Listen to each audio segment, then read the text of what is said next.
Okay, we are live, we are recording, and phone lines are open.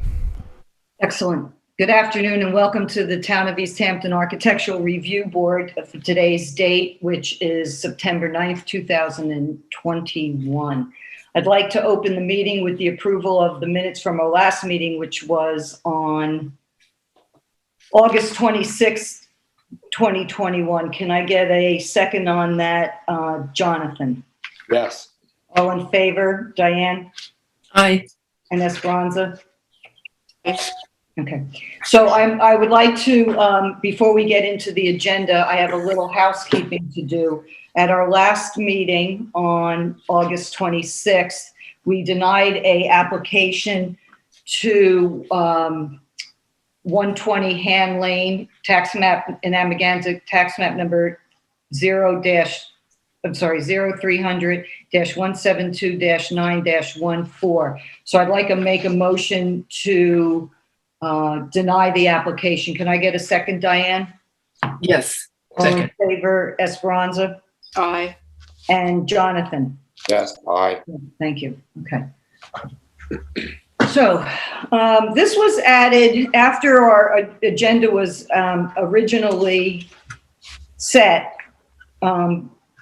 So if someone's following along, they might have picked up an agenda at the office that it doesn't have this. So I just make a note of that.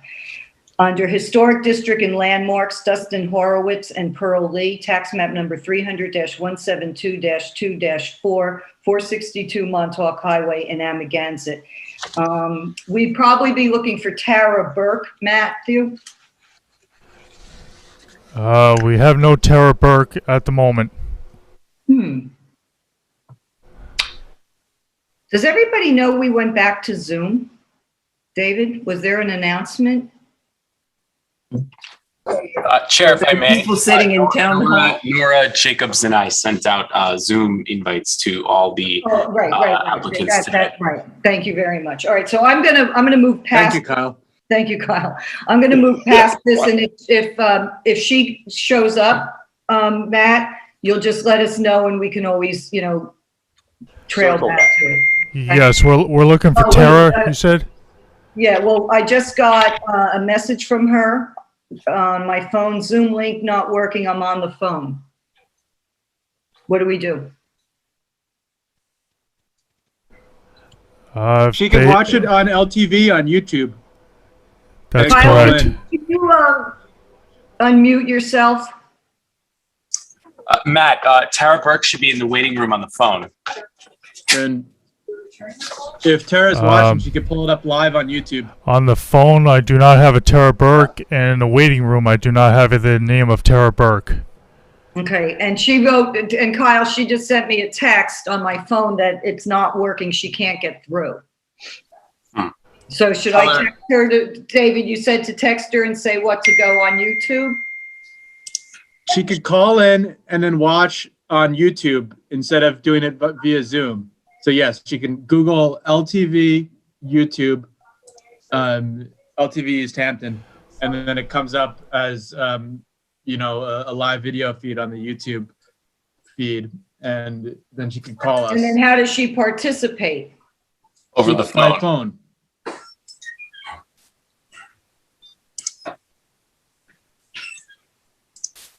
I'm going to re-forward her the Zoom link to her email at right this second.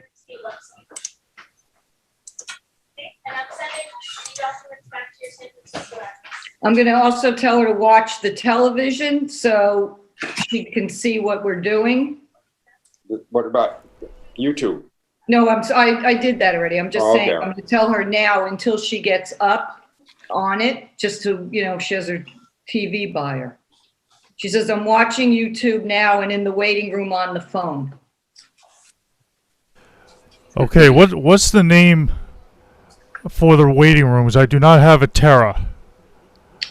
Could be Dustin Horowitz or Pearl Lee. Or Lighthouse Land Planning, or? Yeah. Her number is 668-7332. Biondo and Hammer. Okay, I do have that phone number. It's just under Biondo and Hammer. Okay, great. So I'll unmute the phone number right now of last four of 7332. Yes, sir. Good afternoon, ARB. It's Tara Burke. Hi, Tara. Hello. All right, Jonathan, you want to read into the record what this is for, please? Yeah, this is for a new house in the Amagansett historic Main Street Historic District. That's it. Okay.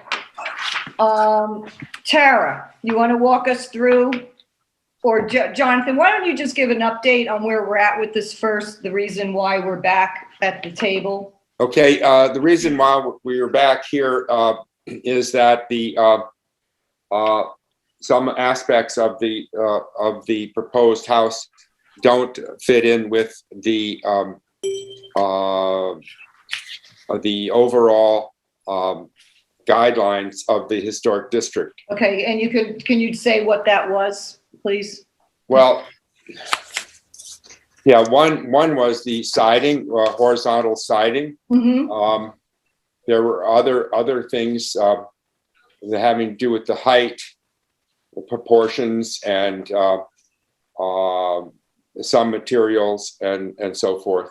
That, I don't recall height being an issue because it's a single-story home, and I don't recall any other issues other than the vertical siding that you mentioned, and then we also didn't have lighting fixtures, but I have them in my file. So do you want to say something more about what your concerns are with the height or other issues? Yeah, it's a new structure in a historic district, and one of the things that historic district provides a lot of value and continuity, both social value as well as real estate value and continuity in the towns and cities that these historic districts are. I understand, but you said that we had issues with the height. I'm just questioning what. I did. I went through at the last meeting. I went through the list of a series of items that I thought were,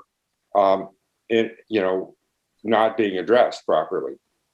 I'm still not understanding what's wrong with the height of a one-story building. It shouldn't be a one-story building. It should be the height of a two-story building.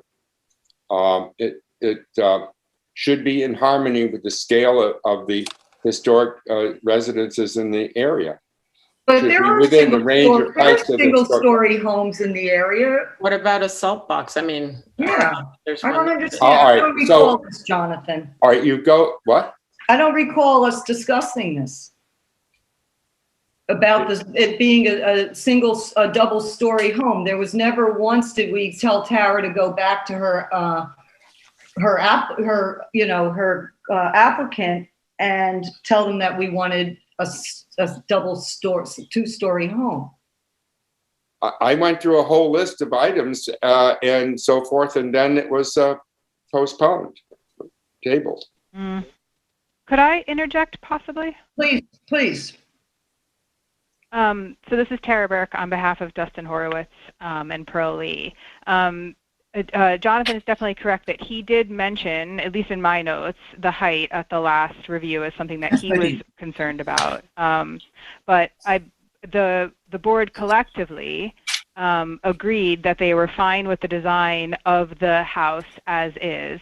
And the only thing that you wanted me to go back and do was resubmit horizontal siding on the two ends instead of the vertical, and also submit the lighting material.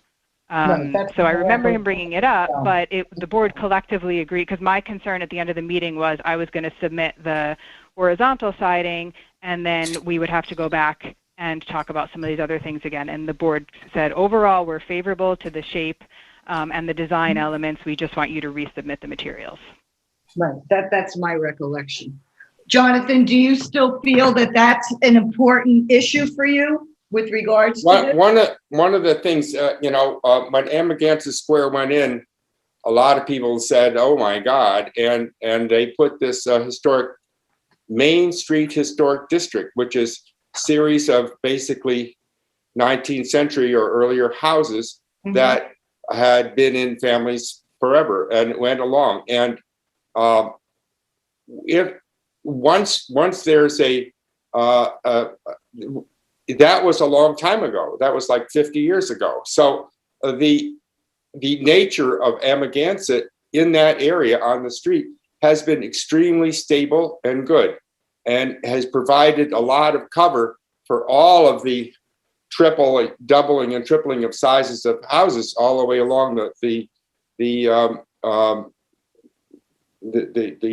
avenues going down to the water, because You mean the lane? Amagansett is so stable. And Right. once you change it, you can't hide it behind trees or pretend that people are watching the traffic as they go by or any of these other things. This is a house which does not fit in this particular historic district, and it will set a precedent for other houses as houses that are not historic get torn down, and you can have a lot of damage.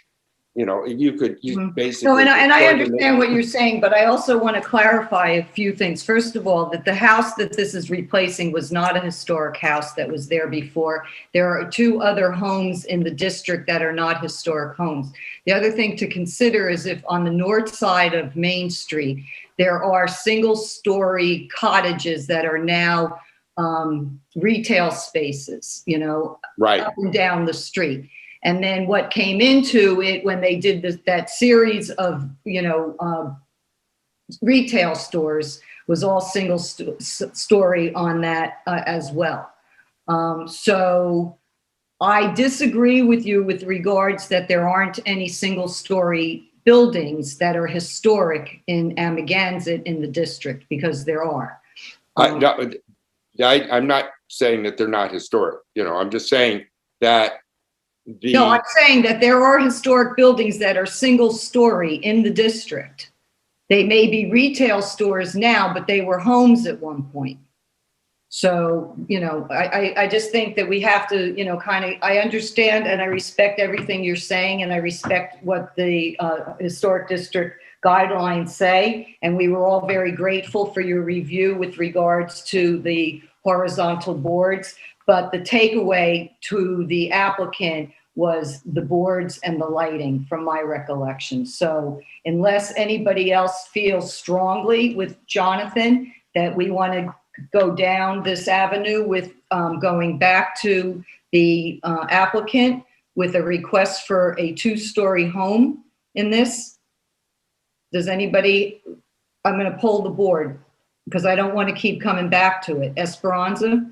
Well, I agree with you, Betsy. I also I do recall some mention of the height, but is this not sort of more of a 1.5 story? It kind of gives more of an illusion of height, because Right. it's not a ranch. In other words, it's not that single story in that sense. Right. I feel like the line of it is more fitting. Okay. And Diane? I agree with you in Esperanza. Okay, so let's look at the submits that they did, which was the photorealistic renderings with the horizontal board. And Kyle, I'm just wondering if it's possible, can you pull up what was originally submitted and compare it alongside to what's been submitted today? They did submit, in addition to the horizontal plank siding, they also submitted Yes. cedar shingle, but let's just look at the horizontal versus the vertical first. So the clapboard first. Right.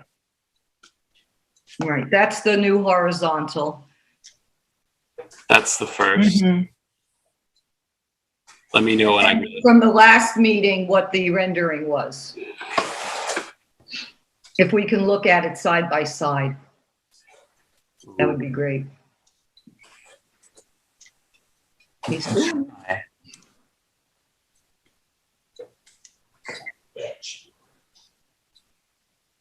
Lauren. Shh.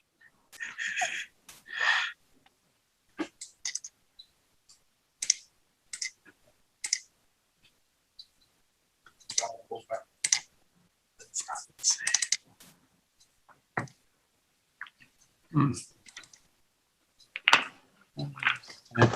Yes. That's the site plan. Where are those?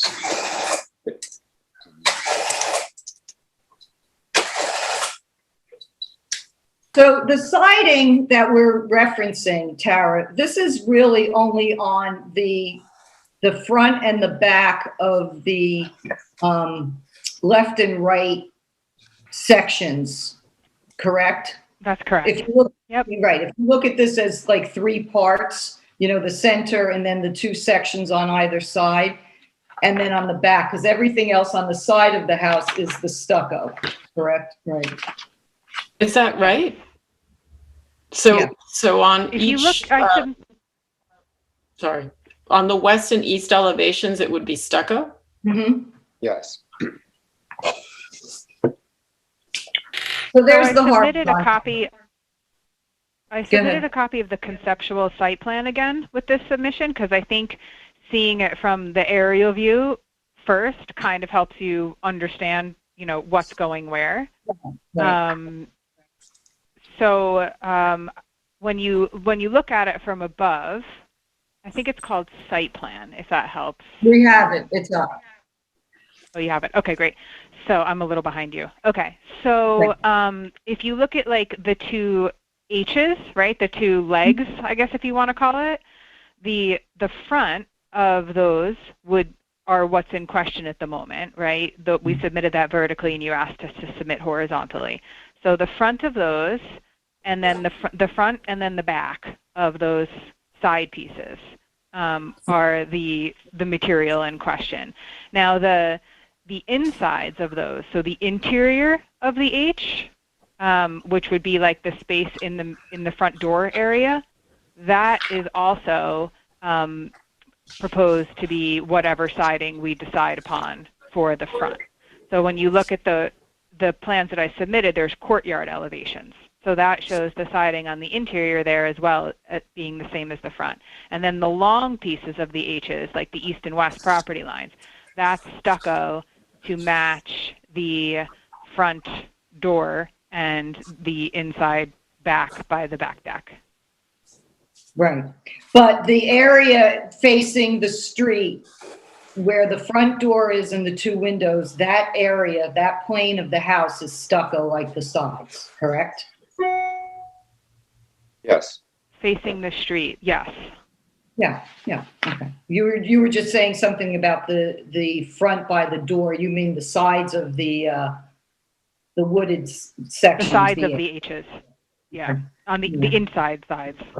So, Kyle, if you're not able to, you know, pull up the horizontal alongside the original vertical, we'll just move on to looking at these what was been submitted. I don't want to belabor this too long.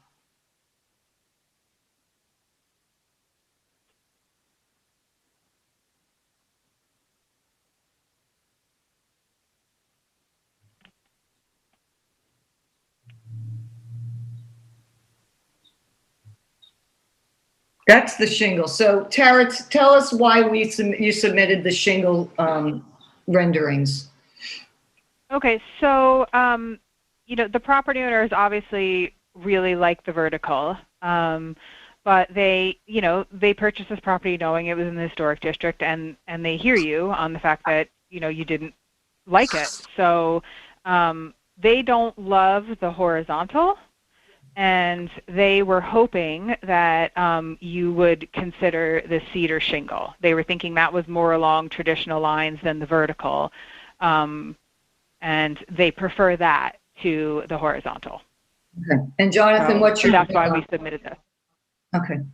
How do you feel about the shingles, Jonathan? Well, my four problems were shingle. The needed should be shingles. Stucco was inappropriate. The metal roof was inappropriate, and the vertical siding was inappropriate. So, I think shingles are a better choice. Yeah. Diane, yes. Did I hear you liked it also better? Yeah, I think so. If with given all the considerations of the place and the history. Right. And Esperanza? Yeah, I think it looks fine.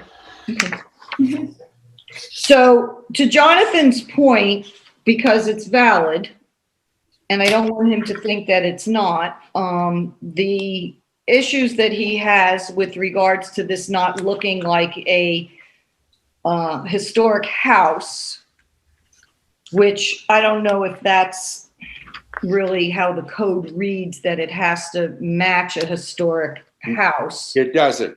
A modern house can fit in. It just has to have the scale, massing, and proportions of, that Mhm. go along with that nature of the historic buildings on the street. Right. So I don't want to waste time with the light fixtures at this point if we're going down that way. So I'm going to pull the board on this. If we were to approve this today as presented with the shingles, Diane, would you approve this? Oh, yes. Esperanza Yeah. and Jonathan? No, I can't approve it, but you can still, it'll still be approved. So. Okay. All right. So let's look at the light fixtures. Kyle, there was some submits for this. There's some vintage barn outdoor sconces Oh, yeah. and some canisters. Sconces. All right. So I just want to be really clear, Tara, on this. It's going to be this covered one because you also submitted a page where it had the clear, the smoky glass shade. Oh, that was just to show you that the bulb is recessed inside. Uh-huh. Well, it's recessed inside because the shape of the shade. Right, but sometimes with the barn fixtures, the light bulb hangs below. So that picture was just meant to, like, pretending like it was clear. The bulb is up inside the housing. That's all. I'm sorry if that was confusing. What I'm going to ask Jonathan to do, Jonathan, on your copy of that glass shade, Yeah. can you just put a big X on that to mean that that is not, we are not considering that we're considering the front page? Because Okay. when that goes back into the file, I don't want that to get confused. And that's what Nora does. When something isn't relevant and it's in the file, we just put an X, we don't remove it because it was submitted. So we'll make a motion on this to make sure that it is the metal shade when we do that. And then the canisters, the sconces with the canisters, and those light just down, correct? They're not up and down lit? No, they're just down. Okay. And they're in the same type of bronzy finish? Mhm. Yep. Because it does, did you select one? Is it the bronze? It's the bronze, there's- yes. Yeah, because there's 3 on the spec sheet. And since it wasn't part of the application, we'll read that into the record. And Jonathan, if you could circle the bronze one, Right. thank you. You need a magnifying glass to read these spec sheets. Bigger computer. So which color on the barn sconces are they taking? Because there's 3 identified. And I can't read what the names Well, are. They say weathered rust, weathered zinc, and matte black. And Okay. I think we would be amenable to, what you prefer there. I would assume not the black. So either the weathered rust or the weathered zinc. I think the zinc is probably closest to bronze, but if you, Right. have a preference. They're so similar. But the ones we're looking at now are different. They're burnished brass, bronze, and something else. So, all right. The barn sconce is the weathered zinc, the one that you're looking at. Right. Yeah. So that's the one that you want to go with. Weathered zinc. Yeah. All right. And then for the sconce, you're going with the bronze. Okay. Yeah, that's correct. And then there's the step and deck lights, or are those recessed? They're not recessed. They're on the back, and they are just little. They're just little mounted on the face of the step. Okay. That's like the Okay. plate that you're looking Right. at.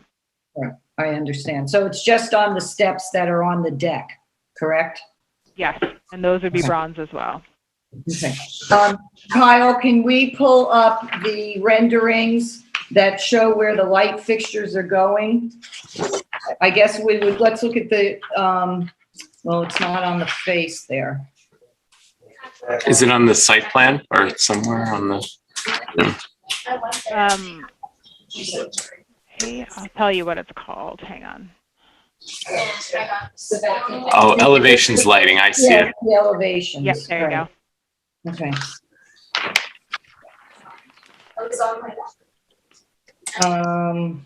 Jonathan, do you want to have anything to say regarding this? The lighting?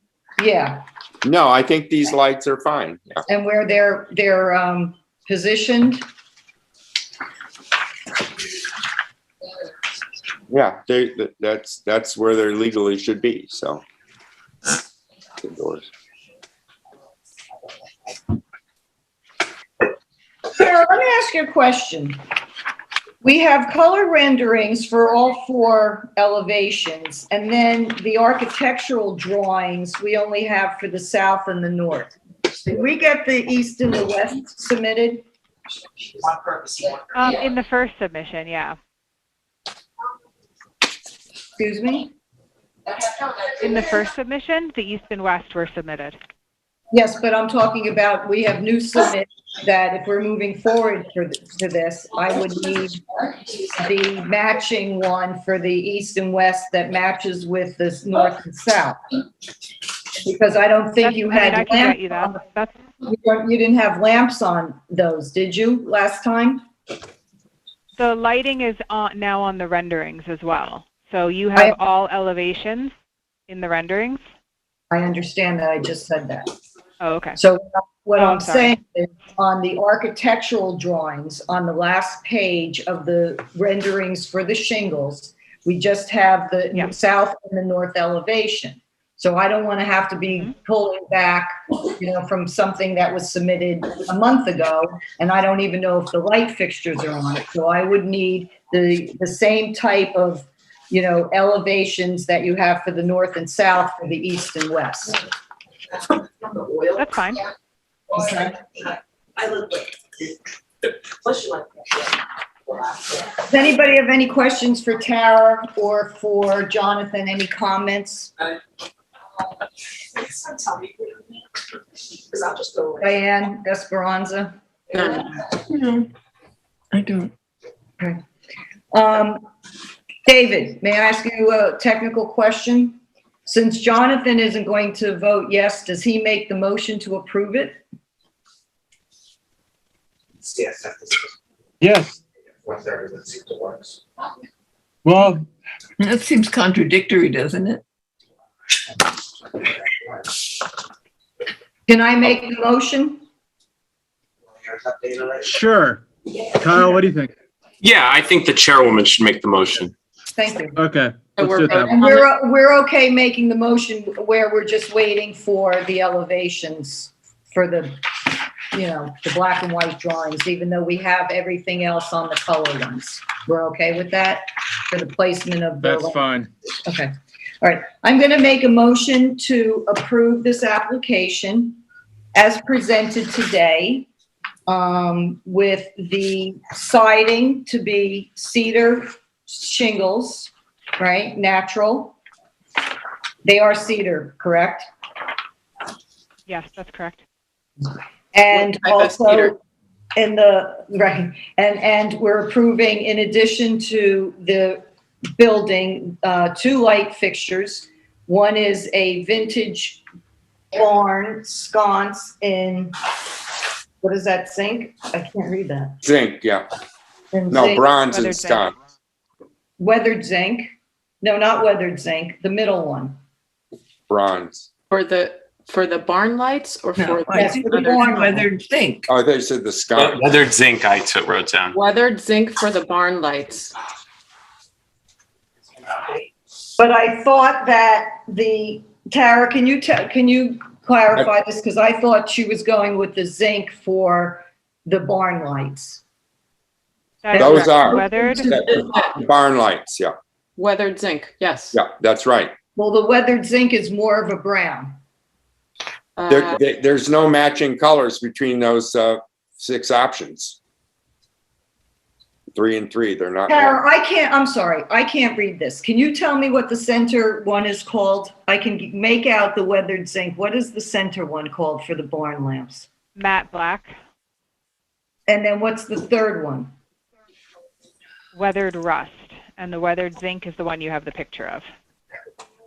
Okay, thank you for that clarification. So it's weathered zinc, which is the third one, correct?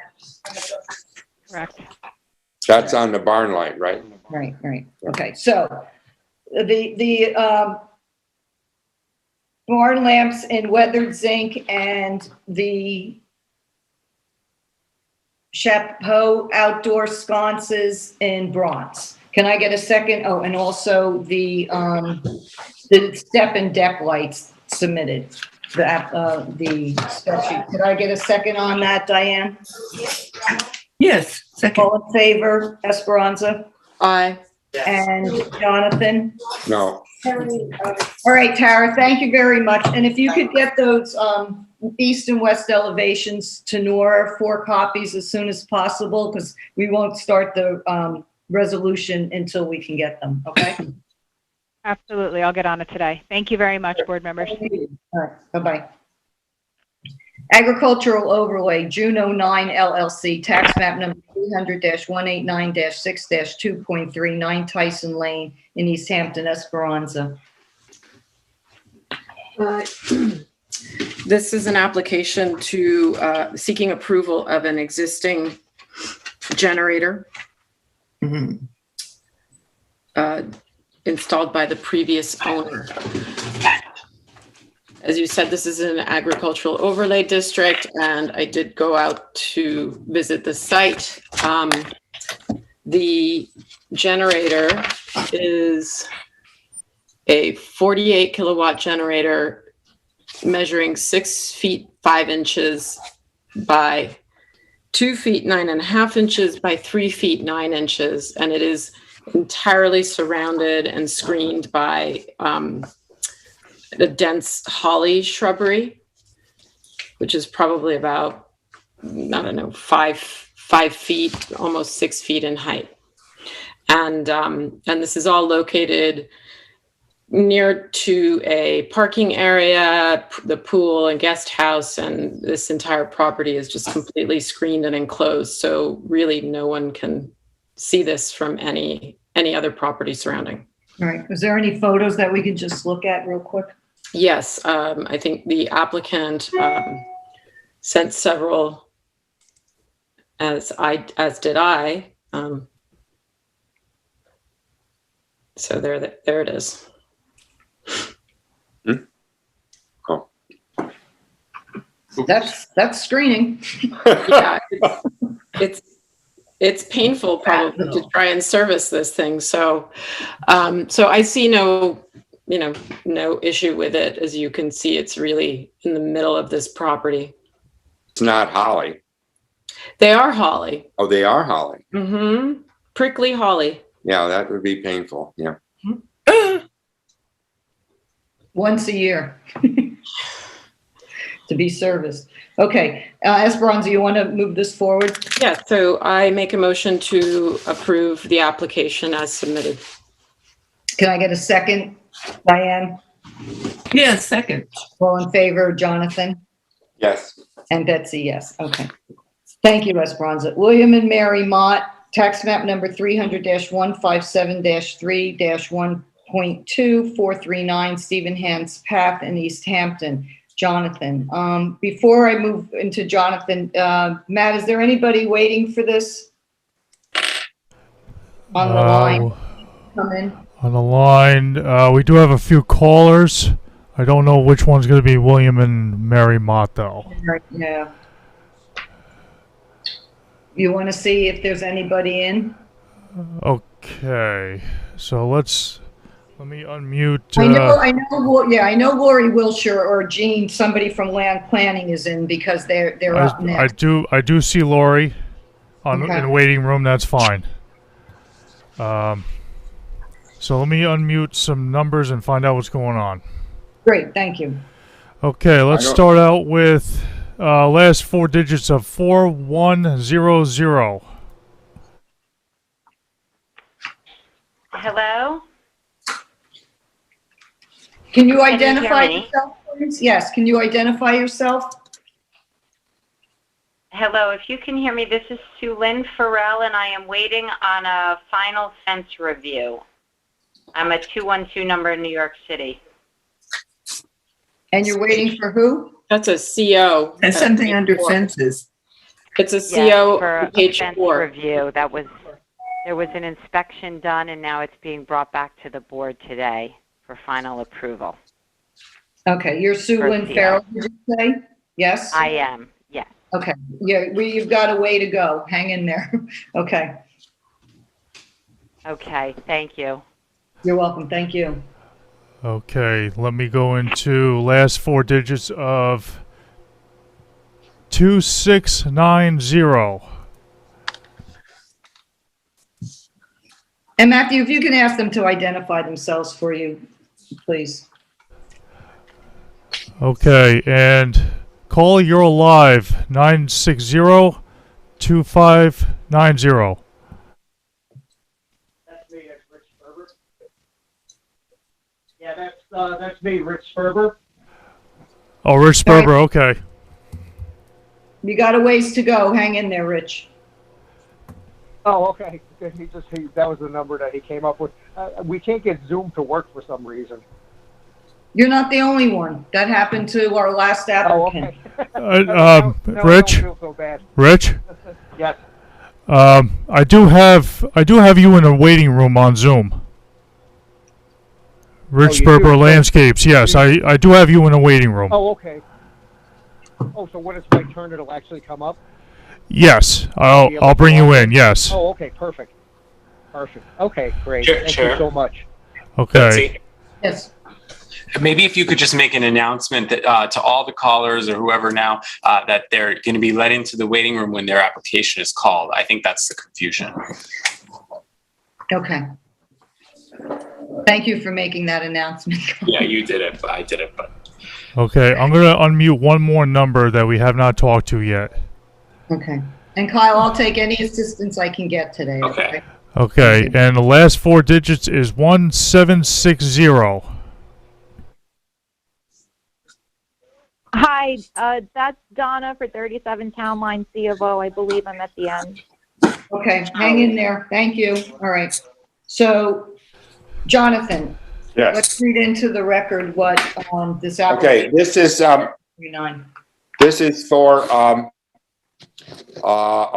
in a, agricultural overlay, an 18 by 18 foot patio made up from stone, and a walkway made from stone of 4 feet wide by 36 feet long, and an awning and aluminum frame that is 18 by 18, which covers the patio.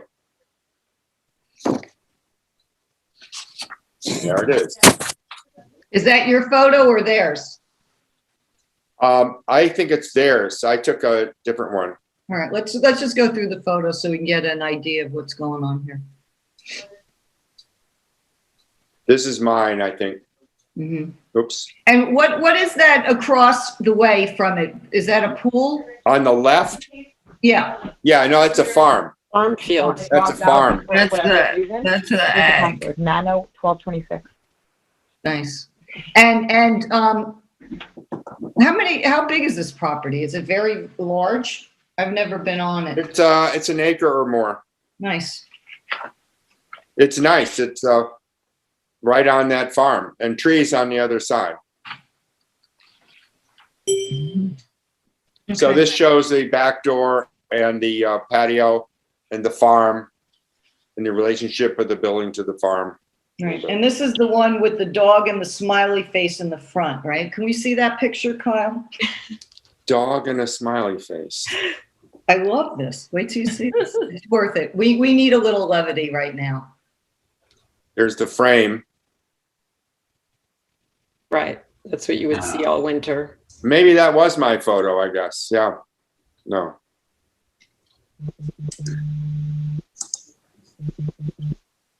This is just their application. I don't.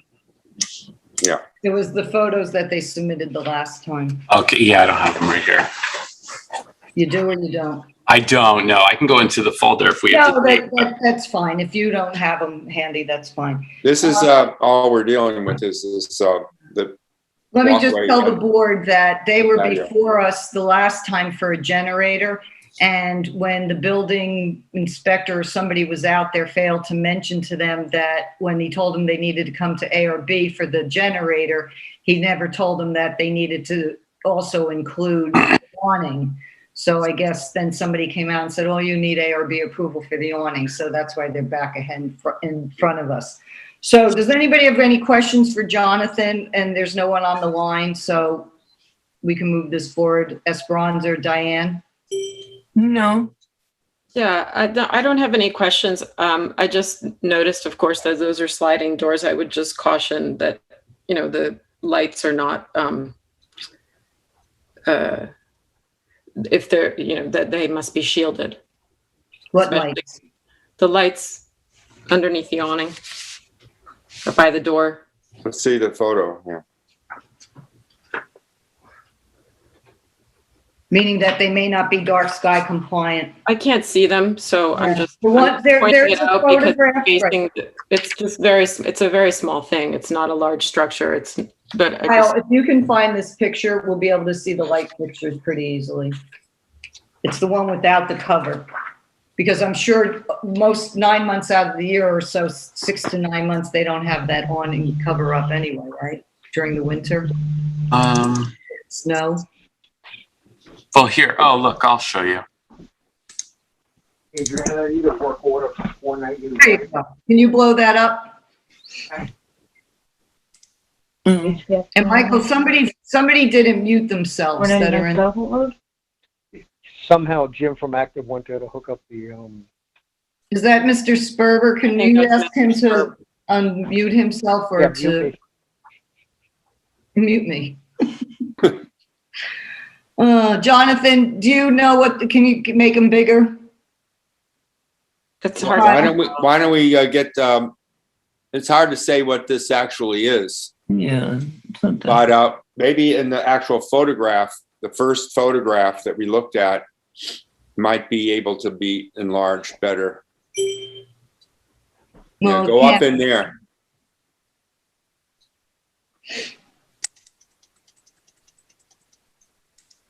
Okay. All right, Yeah. so They're not. And they're not. The light bulb is exposed there. Yeah. David?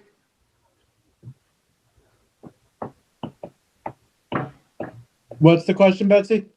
Well, the question, it's really more guidance. I don't think anybody on the board has a problem approving the light fixture, I mean, the awning, but there's two sconces that are on the wall that they appear not to be dark sky compliant. And I don't know about those party bulbs, if they are or they aren't, considering that this is agricultural overlay. You see the party bulbs coming off? Yeah, I do. Are the party bulbs the kind of things that look like string lighting? Yeah. Almost at the edges? Those Yeah. are temporary. Yeah, I'm more concerned about those. I wonder if, you know, and I don't know the answer to this off the top of my head, but if the awning is extended like that, it obviously blocks the projection of light upward. So when the awning is open, you know, I think that would mitigate some of the illumination. I don't believe this is a retractable awning. What this is a structure and they have a cover over it in It's like Yeah, it's like I a roof. understand that, but I believe too that they probably might take it off in the winter. yes, because there was actually a photograph Yes. without the fabric on it. So there is going to be a portion of the year where those two light fixtures are not covered. I mean, I think people are allowed to have illumination outside of their house. It's not necessarily facing upward. Maybe they could compromise and have a less intense bulb inside it, inside the fixture. Just because they live in an ag overlay doesn't mean that they're prohibited from having any exterior lighting. I think I didn't say that, David. I said that No, I know, they I'm just appear to talking- be dark sky compliant. And we have in the past asked, other homeowners that are on ag overlay that had, new build outs, and they didn't put dark sky compliant sconces on the exterior, and they removed them and had to replace them with dark sky compliant. So even though, Mr. Mott has gone through the hoops with this, when he didn't know that he was supposed to do this, I'm sensitive and I appreciate, what a pain in the neck it is, but we can't, approve something that, we make somebody else change them out. I think it's apples to oranges. I mean, unless you could cite a specific application and say it's the same sconce. Let's just say that these are not dark sky compliant. We can approve the awning. We could just caution them that these are not dark sky compliant fixtures. I'm not saying we can't approve the application. This has nothing to do with the application, but we're pointing out that we need to be even with all of the applications, because we can't. I understand that, but tell that's one not the person subject of the application. It's the awning is the application. I'm sorry, you spoke when Esperanza was still speaking. I didn't hear what you said, David. I said that the awning is the subject of the application, so. We can approve this application. There's another application at the end in C of O that would give this the C of O. So at that point, we would stop it. Again, if the building department goes there and determines that, there's something that needs ARB approval, that it's not included on, the resolution, they will point that out and it will come back to the board. The application is for the awning. The board can approve the All right, but to Jonathan's question, we're going to move after we approve the awning to give it a certificate of occupancy, because they filled out the paperwork for that and paid the fee. Can we approve this for a certificate of occupancy, even though they don't have dark sky compliant lights? Yes. All right, Jonathan. Okay. We approved this application. For the awning and the awning structure and the patio and walkway made of stone. We don't approve patios and walkways. Well, that's what. I know, but I'm just saying all right. for the resolution. So it's only going to be the awning and the structure? Yeah. Okay. They put all that in there. Okay. For the awning, the aluminum structure, the fabric awning for this patio. Okay. Can I get a second on that, Diane? Yes. All in favor, Esperanza? Aye. All right, and Betsy, aye. All right, let's move this to C of O, and then Esperanza, I know you wanted to say something, and we'll wait till David comes back. He might have gone to ask for clarification. So we're going to move to issuance of certificate of occupancy, which should be on page 4. William and Mary Mott, tax map number 300-157-3-1.2, 439 Stephen Hans Pack. Esperanza, you wanted to say something? I just want to say that if this comes up with another application, I think we would not approve it, the lighting. So I don't want to be, pain in the neck. It's not part of the application. This is for the CO. The CO is for the awning. Okay, fine. No, the CO is for the awning and the generator. Yes, but not for the lights. The lights aren't part of any application or CO that are issued. I just checked with my boss. Well, and the board is not, to consider the lighting fixtures if it's not part of the application. Really? That's interesting. Very interesting.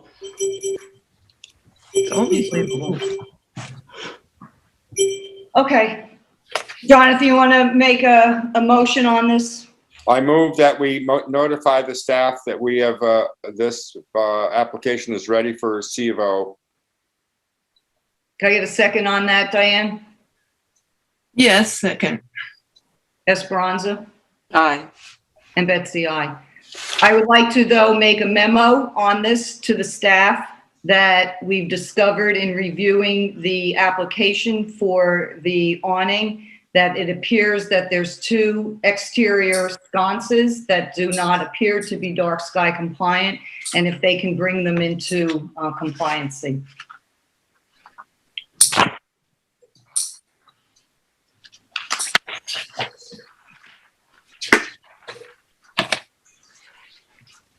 Change to commercial, Amagansett Dunes Apartment Corp., tax map number 300-190-2-16.2, 379 Bluff Road in Amagansett.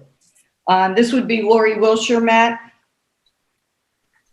Yep, I'm doing it right now.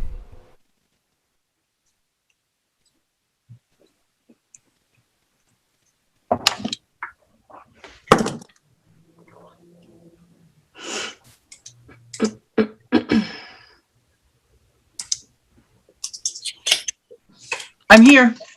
Hi, Lori. Hello there. Jonathan, if you can read into the record what this application is for. Yeah. This application is for new fence and gate, 2 gates along the front of the building behind a proposed new hedge. It's also for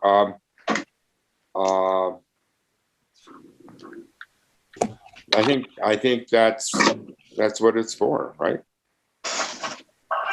Correct. Yeah. That is right. Okay. So, there's a couple of moving parts to this, so I want to focus on one thing at a time, okay? Just so that, because it's been a crazy week, and I think we're all a little like whacked out. So I just want to try to keep this as, on target as possible. So the first thing, let's talk about the request for approval for the new fences and gates that are going to replace the old existing fences and gates that are in position. So Kyle, Correct. if you can pull up those old fence and gate photographs from our last meeting.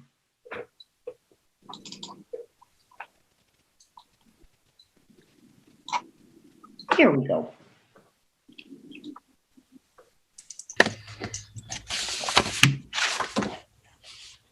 Lori, how tall are those at the highest point? Are those posts and the top of the gates? I was told 6 feet. The existing ones? Yeah. Oh, I haven't measured those. I don't know because the proposed ones are 6 feet. Okay. All right. These look pretty. Is there any other photographs, Kyle, that we can look at so we all refresh our memories what we're looking at? There's one. Those are the old gates, Yeah, right? So there's the 2 gates. Yep. And the fence. And wasn't there other fencing? There's the new fencing. There's an example of it. Yes. Yeah. Okay, so let's take a look at that.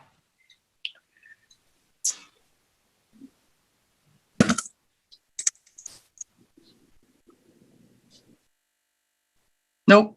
Nope. That's the It's existing New entrance. fencing is It's just a photograph of the gate. in last month's, Kyle. Yep. Last month. Yeah, it was like after the photographs, if you just keep scrolling. Right at the bottom, spin it up. Keep Spin going. it up. There you go. There it is. There you go. Okay. So I have a couple questions. The post looks like it has a little cap. So all that's going to be 6 feet. That cap is over 6 feet. Can we get rid of that cap? I suppose so. Okay. And then the other question that Jonathan and I talked about, Jonathan, if you allow me, is Sure. that we kind of don't really have a really good understanding what these gates are going to look like, or they're 2 panels. And Yes. okay, so what we'd like for you to do, I don't think anybody on the board has a problem with this design replacing the old, but just because the older ones had a higher height than the fencing that was connected to them. We'd like a drawing of what this gate is actually going to look like with the two panels and all the measurements of what each panel is, what's the width of it, and also the exact height. Okay. And if And you the could same for the submit that- fence, the height of the fence as Yeah. well. Right, and the height of the fence as well. Because in your application, it didn't really say the gates were going to be at 6. It just said the fencing proposed at 6 feet. So we just want to make sure that we don't get into one of those tricky situations like we had with, you know, the metal gate a couple months ago. So we want to just have a rendering. It doesn't have to be a color photographic, you know, realistic one. It could just be a drawing of this style with the dimensions, so that once we have that, we can then make the approval for it. Okay? Okay. So this is a cedar fence. Are these posts ACQ, and are they going to be exposed like that? That I can't answer. It does look like they are, but I will find out. Well, let me ask you this. Where did that photograph come from? Is that on site or is that from another, you know, something else that they It's not on site. It's something that my client took a photograph of. Okay. So if you could include what the posts are going to be in that rendering. They could So be that we know. cedar or cedar covered. They should all of it should match. Okay. You know, because this is, you know, this is a prominent resort and it's right on Bluff Road. So it needs to, you know, look really nice and together. It's not something, you know. Okay. The other thing is we were concerned about the double layers of lattice work on the second story. So Kyle, you can go to that front facade photograph. And we were concerned about how this type of fencing, which was proposed, was going to look on this first story. So we think what you're intimating is that you're keeping what's on the first floor. You're not swapping that out. Is Correct. that correct? That's correct. Okay. Did that ever get ARB approval, or does that need ARB approval? Not sure about that, but that fencing and the single layer of lattice above it is actually the fencing for the whole building. That they all have that. This second layer was requested by that homeowner because of the parking lot. Right. So what you're saying is when this was all built, this lattice and the first story vertical slatted fencing was there from the beginning? That's what I've been told, yes. Okay. Well, the second section of the lattice has not been approved. Correct. That is correct. Right. And I'm very unhappy with this. And I would like to, you know, get the board's opinion on what they think with regards to if they would approve this or if they have any recommendations to the applicant. Esperanza? What? Oh, let me start with Jonathan first, because this is his site. Jonathan? Okay. I find that the second layer of the new layer of trellis of lattice work is sort of uncomfortable proportion wise and detail wise. It looks sloppy, like you know, a garbage can enclosure or something. There's a picture that we have that's taken over by the bicycle shed, the other end down at the left where the gate is and so forth. It was from last time, and there's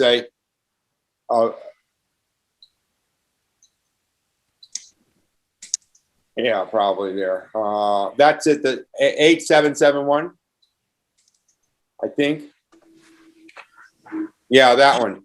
Now, there's I don't know what that really looks like, but the way the lattice is there, it is a lot more evenly installed. There's no horizontal gridding. It looks like the whole thing floats in space between the columns. And I mean, I'm not saying that that's the way it should be done, but it's possible to make that look good and still cover the same area or more or less the same area. I think that's a very good point, Jonathan. It just needs to be detailed properly and the right size materials and so forth. Right. Let's go back to the first picture of the facade. So what you're saying is so instead of having that open section above the two panels, it would be floor to ceiling all the way up. Or at the least that it would be, I think what Jonathan was saying, sort of not that dividing line between the bottom panel and the top panel, but continuous. Right. Yeah, it's, whatever's required. I mean, it might be nice to have it be completely blocked in or depends on how it is. It could flow all the way across the front of everything. And I don't want to design it for them, but I'm thinking. Yeah, nor should we. I think what the issue is this is new, so it hasn't weathered yet to that sort of gray driftwood look. It's not gonna change that much though, because of the 2x4s that are there. That it's uneven. I agree with Jonathan's solution. That's why I was saying last time that it just looked very busy, and that adds to the busyness of it. I mean, not to create like a whole suggestion, but I was envisioning this if it were all one color, like all painted white or something like that, then maybe we wouldn't even notice it as much. I'm not suggesting they do that, but it's not. I like your solution, suggestion, actually, Jonathan. I think it would be a big improvement. All right, before we move on let me ask Diane. Diane, where's your head on this?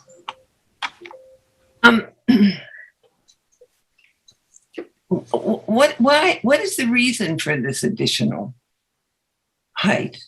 The lights in the parking lot. When cars pull into the parking lot, they're sitting up on their deck or they're in the house with in their rooms with the windows, that the light in the evening is shining into their unit. And this lattice is going to deter that light? Really? It would make it like a checkerboard. It's more of a privacy screen than a light screen. So they sit right over the entrance. So now everybody that's walking into the building is like, hi, and they want to just have a little bit of screening. That's all. Right. Well, are they eventually going to screen the whole, the rest of it? So I think, we thought about maybe planting. I can't do the other units, no, but we can look at the design of this one. Do they have a back open area, or is this their only open area? I don't know the answer to that either. Well, it's got a hallway down the middle of this building or not? Is that a one unit, right? I have not been in this unit. I do not know. I've only been in the lobby below it. Okay, all right. All right, let me just move on for 1 second. The vertical slat existing first floor fencing, does anybody have an issue with that? We're okay with that if we were to approve it? Yeah, I think that's fine. Okay, since we don't think they have approval for it, but we're not sure. And actually, I'm reluctant, Lori, because the board you're hearing is, not loving this double lattice. Yep. So my client has said that they would be willing to take that down and come back to you with something that's better looking and approved by their client and then also by you. Okay. So what would help when they do come back is if we could understand, is that 2 units up there? Is that just one person's, full unit? Do they have more seating area towards the back looking at the water, or is this all that they have? I think, if we have some information on how this area is being utilized as well as a new idea would be really great. So why don't we table this, since we need to get the renderings for the gates and the fences on the sides, and then we can come back on that. Okay. Is that good? Is everybody in agreement on that? Yes. Yeah. Okay, so we'll table this. Did I miss anything on this application? Because we're going to jump to the business signs, Lori. Oh, great. Okay, I didn't miss anything? Okay, so this is tabled. Under business signs, which was not on the agenda, we added it just recently because we didn't see it in the back of the submit that they did. It was Amagansett Dunes Apartment Corp., tax map number 300-190-2-16.2, 379 Bluff Road in Amagansett. And I'm going to take this for, who are the business signs? Was it originally? Was it Chip? Oh, no, I had this property for the roadside sign. Yeah. Yes. Yes. Oh, I'm But sorry. they haven't come back to the best of my knowledge. No, they put it back on the agenda. They submitted new information, but we didn't see it until the other day. So that's why it's not on the agenda. So let me, and you don't have it. So if you'll allow me. Okay, Diane? Sure. So what this is Kyle, if you can pull up the renderings of the double-sided sign and the awning. What we asked Lori to do was get a measurement on the awning lettering and what that is. And I believe it is to be 6.67 square feet in total. And then the double-sided sign is 23 square feet. That's the roadway sign. And so they basically come out to a little bit under 30 square feet. So they're under the allowable 32. And they have withdrawn the request for lighting on this side at this time. Correct. Right. So does anybody have any issues with this? Because I'd like to make a motion to approve the awning sign and the double-sided roadway sign without lighting. Jonathan Esperanza. Looks good, right? Yeah, no. All right, so I make a motion to approve the signage on the navy awning as well as the double-sided roadway sign for a total of no more than 30 square feet without lighting. Can I get a second, Diane? Yes, second. All in favor, Jonathan? Aye. Esperanza? Aye. Okay, all right, so that's done, Lori. Now we're Thank going to go, you're welcome. Now we're going to go back to our first page under change to commercial, BMCEH Holdings, tax map number 300-197-145, 81 Wayne Scott Northwest Road, Wayne Scott. And Esperanza, if you could read into the record, give a little history, and then, make the introduction to what Lori submitted, and then Lori, you can chime in, okay? Yes, so this is proposed changes to the exterior are, sorry, hold on. And Kyle, if you want to pull up the new renderings that Lori submitted, they were dated, received August 26th, so. So the proposed exterior changes, proposed 2-inch by 10-inch cedar horizontal boards to run perimeter walls, 1.5-inch overhang. Proposed color modification to existing 1-inch by 6-inch vertical cedar siding to be painted white. Proposed changes to existing roof line and new cedar on roof will be left natural to weather. And so you had asked us to dampen down the white, which we did, to make clear and show the black trim of the windows, and to provide a rendering, a photorealistic rendering of all four sides. And that's what we've done. Right. Transformed. So Lori, the exterior, the vertical paneling, what exactly is the treatment that's proposed for that as opposed to the white paint? Metal. The windows are remaining the same and the black metal is there. No, we're talking about the white. siding, the vertical siding. It's just a less white, more of a whitewash than a white. Like a whitewash. Mm-hmm. So are they going to strip down the stain or power wash all the stain off and start with like a fresh cedar so that there's no bleed through? And is it sort of like more like what people consider a pickling? Like sort of a, is there another word for that, Jonathan? I know what you're speaking about. They have not mentioned their That construction would be a protocol to me. semi-transparent white Right. stain. Stain. Yes, there we go. Like a stain. There you go. Thank you. Instead of pickling. That's the word. Pickling is like the same thing. Yeah, but pickling is like, from the 70s. Staining is more au courant. It's universal, yeah. Okay. So, Lori, I'm gonna jump in here. Esperanza and I have been back and forth with this, in all of the different renderings that you've submitted, and we're so happy that you've kept the diamond windows. Mm-hmm.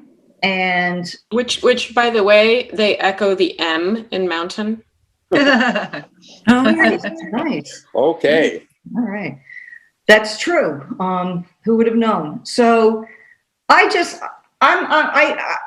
not going to speak for Esperanza or the rest of the board. I'm going to let them say, but I'm going to just speak for myself. But Esperanza and I were talking about this since it came before us. And I'm just there's something about this that's bothering me. So I drove back over there today and, really made, sort of an inventory in my head of every building on the north side of the highway, what it looks like, how it presents, before it, heading west, and then after it heading west, which is, the white home goods and da-da-da-da-da.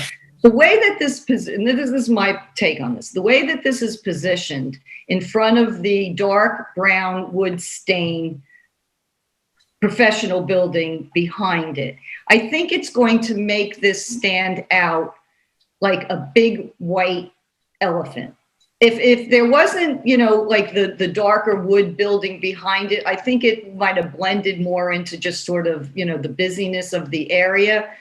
But there's something that's really bothering me. And so when I pulled into the parking lot and was backing out, I noticed that there's an area of the siding that the stain has been, probably weathered off or maybe, whatever, but it's not the dark color. It's more towards the natural wood color.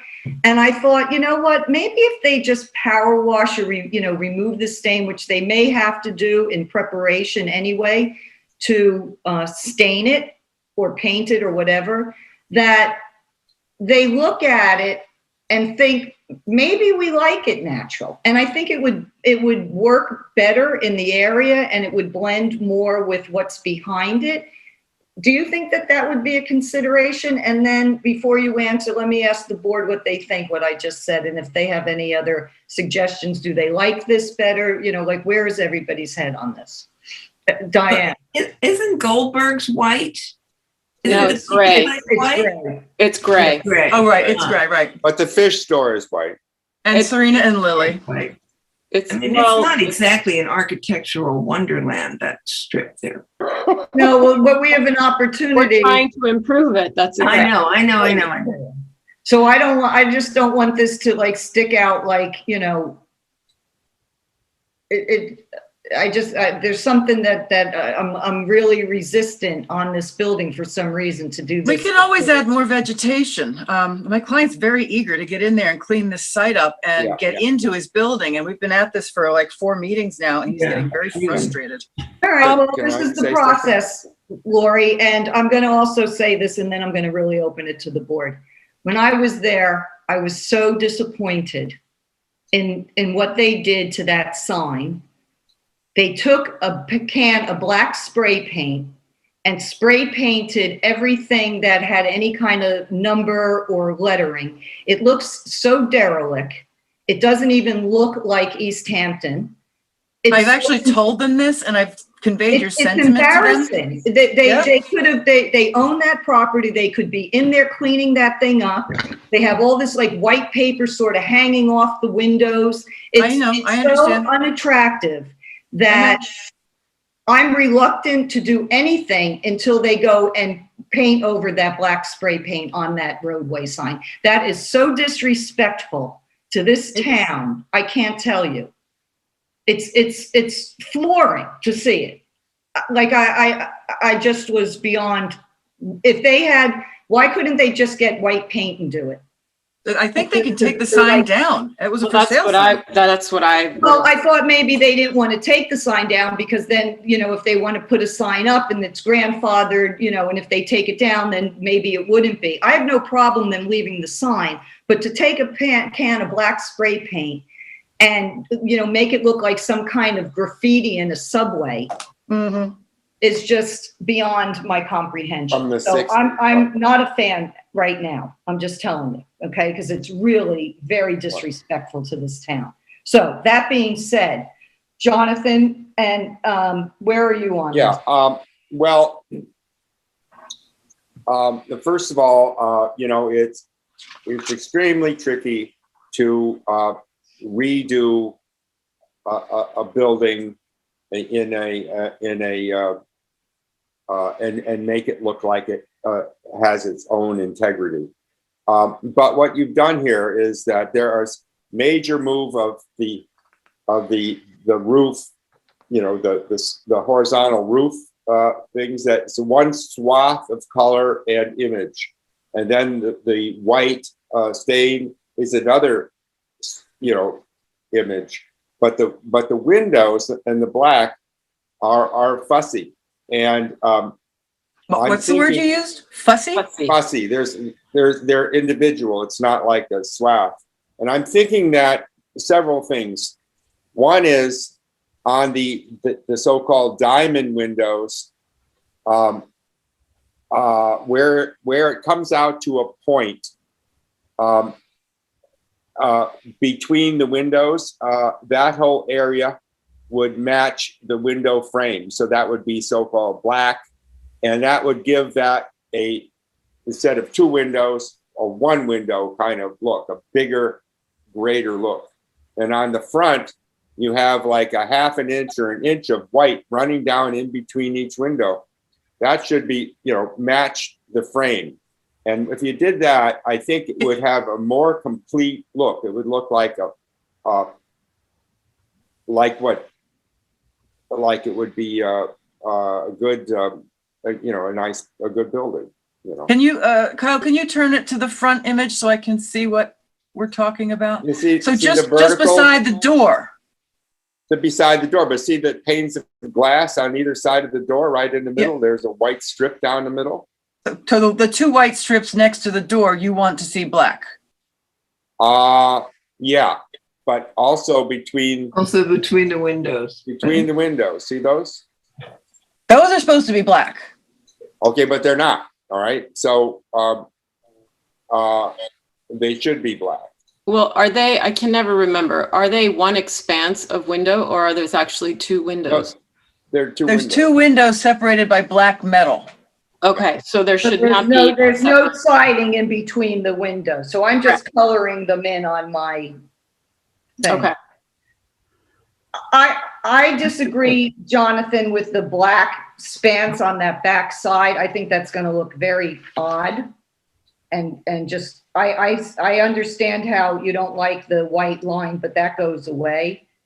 I don't mind the around the doors that you can tell that that's a door and not, you know, the siding shows through. So I don't know if anybody feels the same about Jonathan's suggestion. Diane? I agree with you. I think the white on either side of the door is delineating. I think it should be right. left. Esperanza? Yeah, I think it's kind of, I don't know. This is, I'm really just hesitant about like you, Betsy, about the lighter color.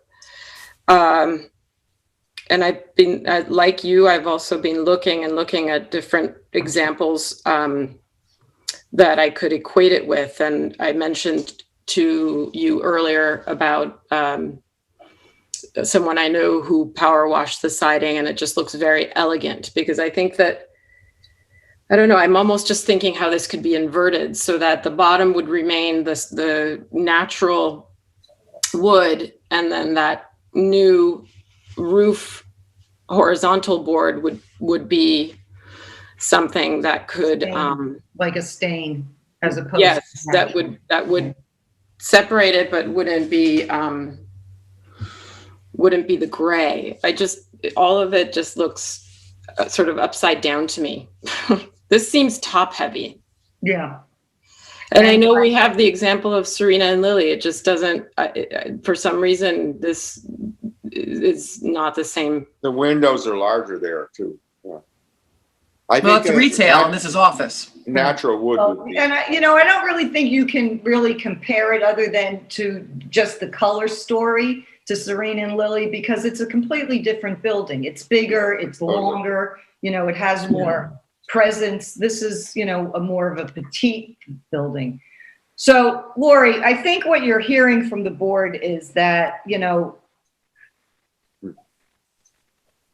if we could ask them, since they want to get in there and they're going to have to clean all that wood up anyway, whether they're going to stain it, paint it, or whatnot, is to take a look at what it's going to look like and consider that. And then if they really don't like the way it looks, and if it's, the wood is sort of sketchy and then, you can come back and we can, look at this in steps. Yeah. Could we look at it power washed? I mean, that's the thing. You don't need a permit to power wash a building. I mean, if they could even just do a section of it, it would maybe give them an idea and us an idea. And at the same time, they can clean up and mow down all that overgrowth and repaint that sign solid white instead of the black spray paint. And I think they'll have a better understanding of, of what we're saying. And they may either love it, and it happens all the time. We go back and forth and people are like, oh my God, that was such a great idea. We're so much happier with it. May not happen with this. Maybe they really do want this white because that's what they have in cities, but this isn't a city. So if you could, go back and ask them, and again, it's not holding them up to clean up that area and to power wash it. I think everybody's okay with, what they want to do on the top with that horizontal, wood. And to Esperanza's point, I think it's great. Once they see it and they like it natural, they'll want that to be, more of a lighter color. The natural actually resolves some of my issues anyway, because it's less of a contrast. Exactly. I think that's the problem we're all having, is there's just a drastic contrast. Okay, so we're gonna table this because we can't move forward yet on it, and you can then let us know, when they make some progress. I think we're almost there, though. We really are. We're almost there. Promise. Baby steps. Yeah. Okay, Lori, are you the Hermitage? Yes. Okay, so let's move forward. The Hermitage at Nap Peak LTD, tax map number 300-110-2-23-2148 Montauk Highway in Amagansett. This is I've never been in here. Kyle, if you can pull up my one single photo. This is located on the Nap Peak stretch east of the Lobster Roll Lunch, AKA Lunch, and a little bit before where Cyril's was. And it is a series of buildings that look like this. I think there's 5 of them. 4 of them surround the pool. This is the 5th one, is sort of tucked back behind, closer to the dunes and the ocean. And if you look at the center area, the windows to the right and then the right section is going to be combined. Is that correct, Lori? Am I saying it correctly? It's an interior combination of the 2 units. Right. So, which has no impact on you all except for a couple of windows that have to be changed. Exactly. So what they're doing is they're taking 2 separate units and combining them into one.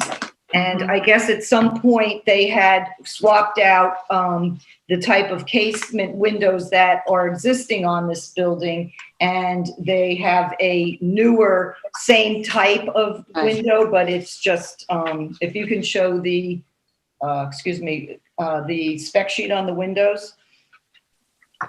Why don't I read this into the record? That'd probably be easier.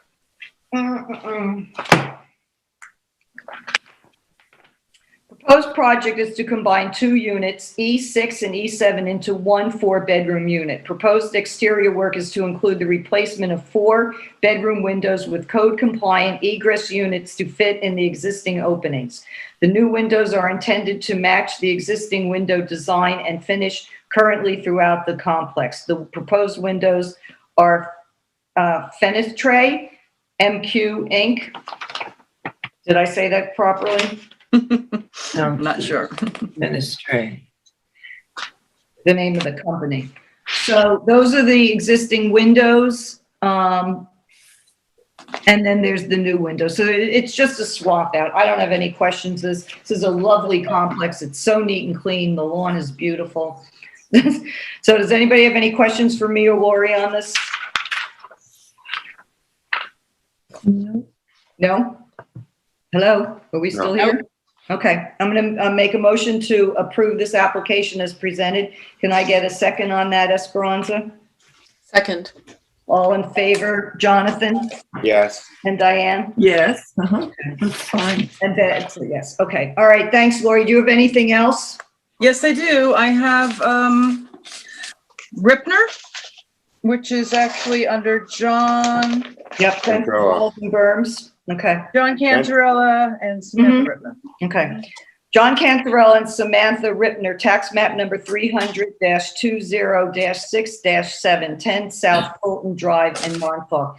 This was in front of us. It was Chip's review back in April of 2021.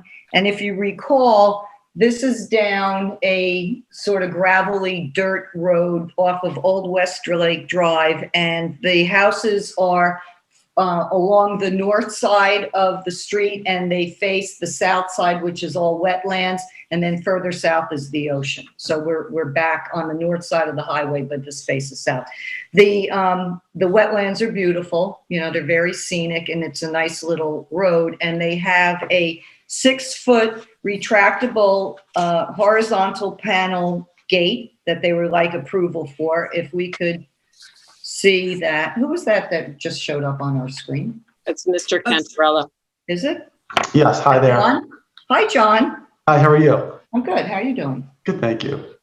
I just want to get bearings here. Okay. This is the gate. And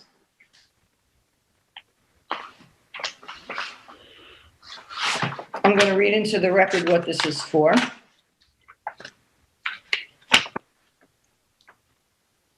Building inspector indicated that the items listed in section 3 project information need ARB approval found during CO inspection. So he's looking for approval for the 6-foot wire deer fencing that runs along the front of the property, as well as the privacy fence in the backyard, which we'll get into, and as well as the driveway gate, which measures on the application 6 foot 2 inches, and it is 13 feet wide. So it's fairly narrow. And I think we were all kind of, you know, concerned about some of the buildings in the back. There's a very tall, Kyle, if you can go through my pictures, I'll explain this all in one fell swoop. So that's the driveway gate. Now that is a 3-sided pool equipment enclosure that faces the pool. And if you look behind it, there's like a black wall. That is what they're calling a privacy wall. So in the backyard, they have 6-foot deer fencing on the 3 sides behind the front plane of the house to enclose the pool, of course. And then behind the pool equipment, which would face the back neighbor, they put up this privacy wall. I'm assuming that's why they did that, so that the neighbor wasn't looking at their pool equipment. And it's made out of some type of like cement board painted black. It doesn't go across the whole span of the backyard. It goes across a little bit more than 50%. And I don't know, maybe it's like 40 feet long or something like that, but it's quite tall. It's 7. Looks tall. It's, So if I can just remind the board of the last top conversation we had on this. excuse me a minute, Lori. Okay. Sure. It is 7'2". Okay. The cement board, in the back, the black, the, pool enclosure is 7'4", and then there on the side, there's a very large outdoor shower. If we can look at that structure, which measures 8 feet. So Lori, when this came back before us, and I understand that John is agreeing to reduce some of the openings on the front gate, but I asked David to find out from the building department if any of these structures come under ARB approval. The outdoor shower, the 3-sided pool enclosure, pool equipment enclosure, and the 7'2" foot wall, which they all do because they're over 6 feet. Okay, so you wanted to say. Okay, yes. So last meeting on this, we had determined that the privacy fence could remain because the neighbor likes it, that the shower can remain as is, but the light on the shower must be changed to dark sky or removed, that the pool equipment enclosure needed to be cut down to 6 feet, which our clients agreed to, and that the gate was too opaque and we needed to remove some slats, which is what we've submitted to you. That's all we got down to at the last meeting. You wanted to see what this gate would look like. Right. And so in the meantime, I have been advised by Ann Glennon and the building department that you need ARB approval for all of those 3. You need approval for the 8-foot outdoor shower. You need approval for anything over 6 feet on the pool enclosure, which you're saying you're willing to cut down. And you need approval for the 7'2" wall in the back, regardless if the neighbor likes it. Okay. Correct. So, in conversation with the board, we were very concerned about that gate and the height of it and the opacity of it on that very rural, lovely wetlands roadway. And we asked, I didn't rewatch it, but I remember feeling that I was not happy with it. I'm sure the board was trying to get it to be reduced because that's what we've been doing because there's so many 6-foot and above gates going up. So when I went back out there, because Chip is not with us, who would have, reviewed this again because he had it originally. I was concerned, that it's the only gate on that road. Everybody else does not have a gate, nor do they have a 6-foot gate. And it's very narrow. It's 13 feet. The fire marshal asked that we have something closer to 14 feet, if not wider.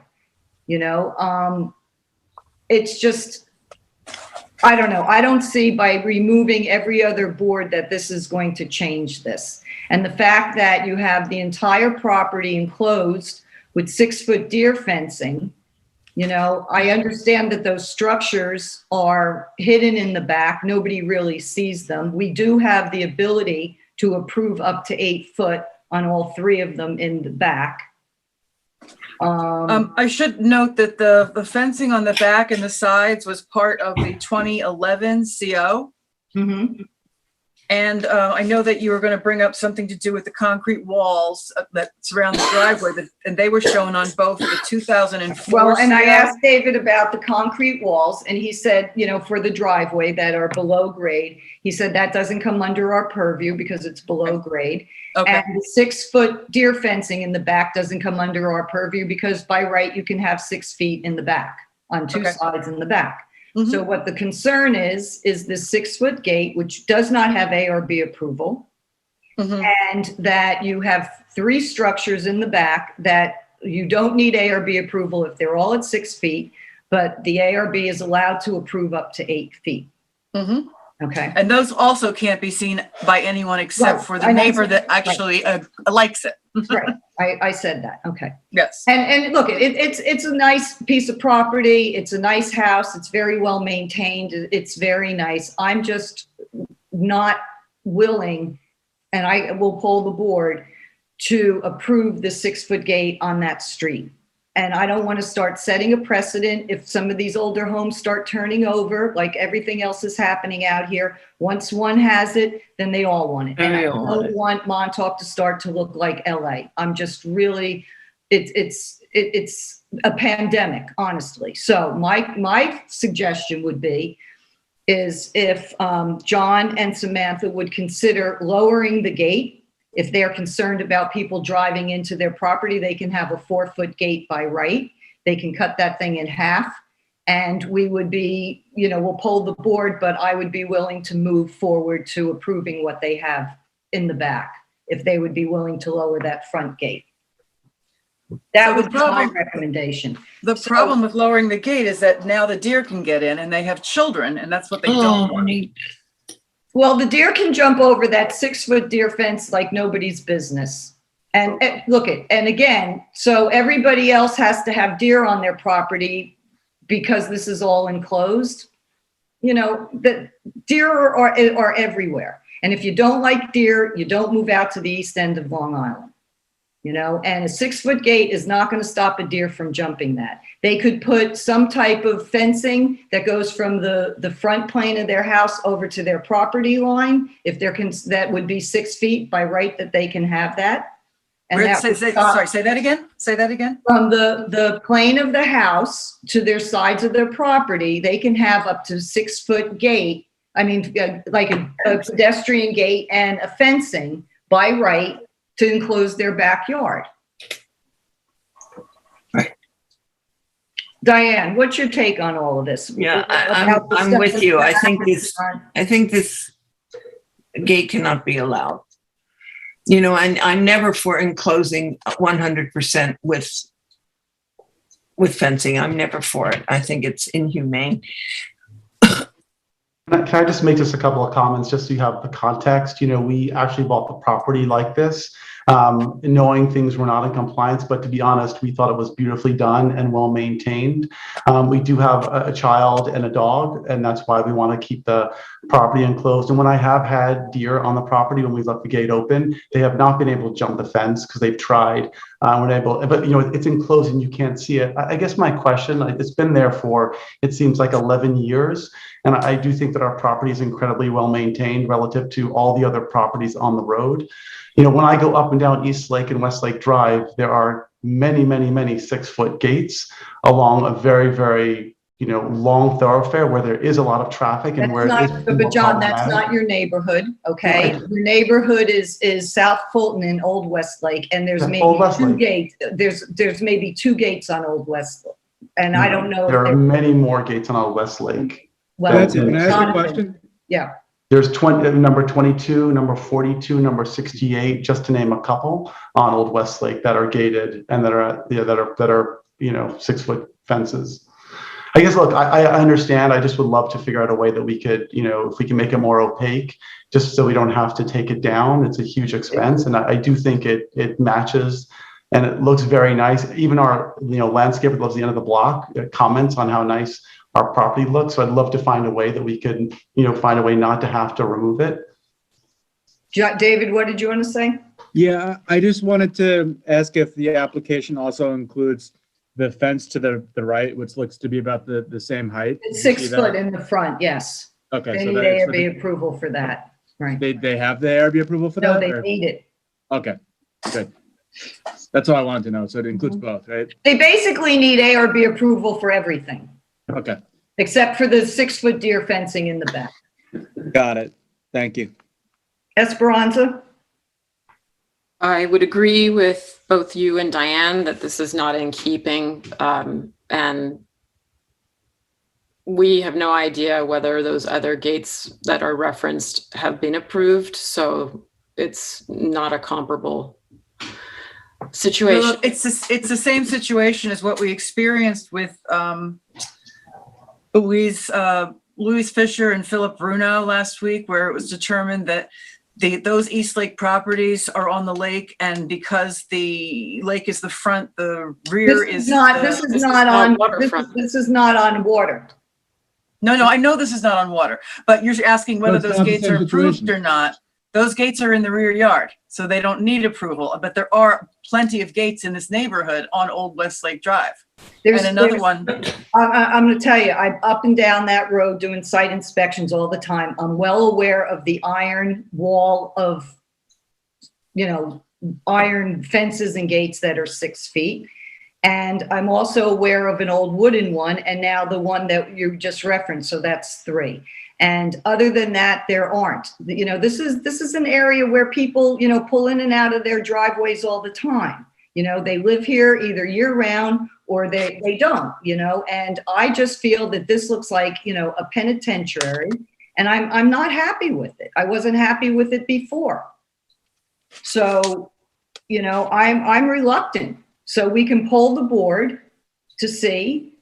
And I thought that if, the board was willing to give what they have in the back, and the applicant would be willing to give us something off the top on the front, that's a nice, compromise. Yeah. But I'm reluctant to approve it. So Jonathan, let me ask you, would you approve this 6-foot gate if it was more open?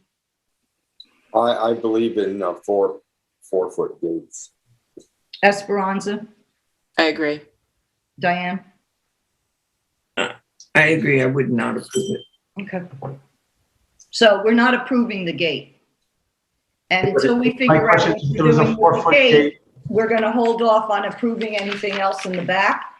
And you can come back to us with another recommendation for a lower gate. I would suggest that you consider having a 4-foot gate. By right, you don't need ARB approval, and then you can come back and we can do the approvals on the structures in the back. Thank you, guys. Were you going to say something, John?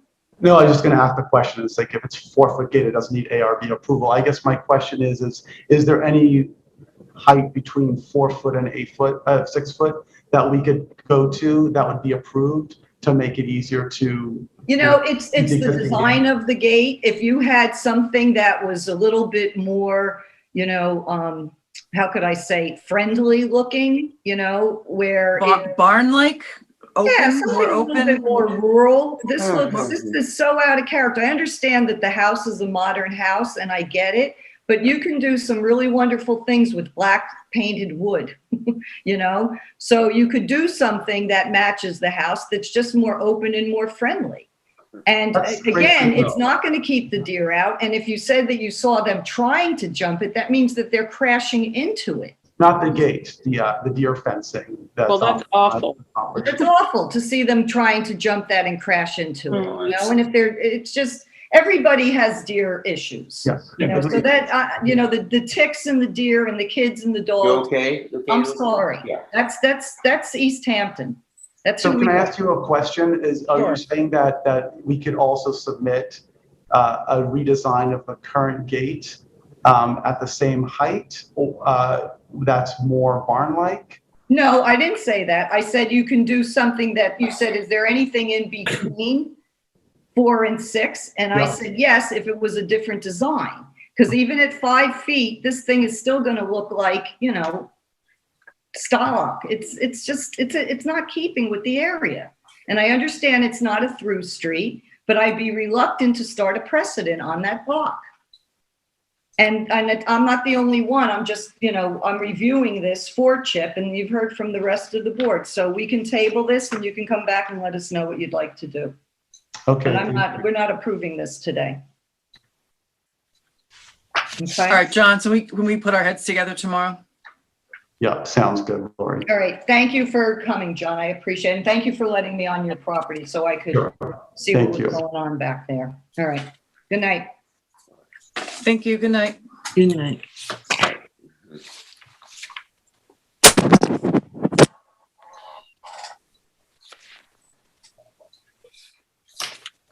Okay. I gotta figure out where I am. Beverage We're at stop. number, I think it's 10. The signs, right? Yes. We did everything up until beverage shop stop. Oh, right, number 8, right. All right, so beverage stop. Tax map number 300-166-6-6-482 Montauk Highway in East Hampton. Diane Benson and Matthew, there might be, is it Sapan?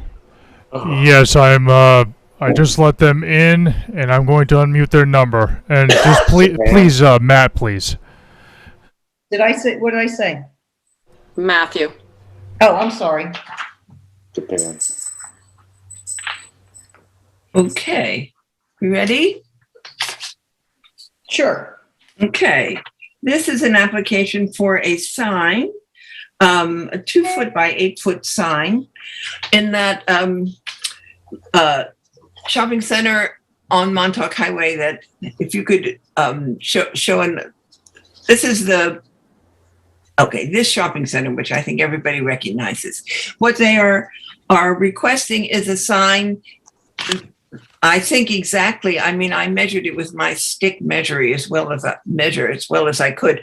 Exactly in keeping in size and shape with the existing Chiquita Latina and the Chinese restaurant sign. So, and there's a rendering of what they propose.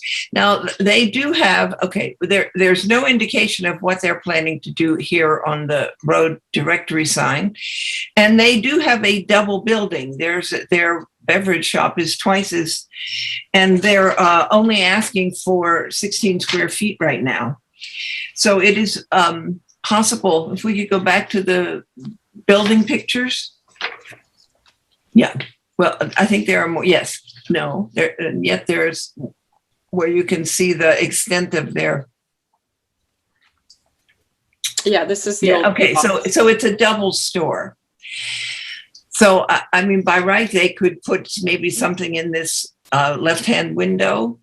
It's possible, and they need to get back to us about what they intend to put on the roadside directory sign. But this is a temporary sign that is going to be replaced by a sign that is in the same dimensions as the signs next door and is black and white, of which there are illustrations.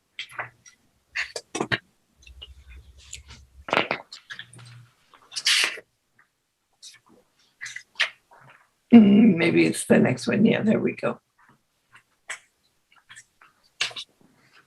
So the building, the store on the left and on the right of it, they are single buildings. They're all single store. They're all single buildings except for this beverage stop, which is a double wide building.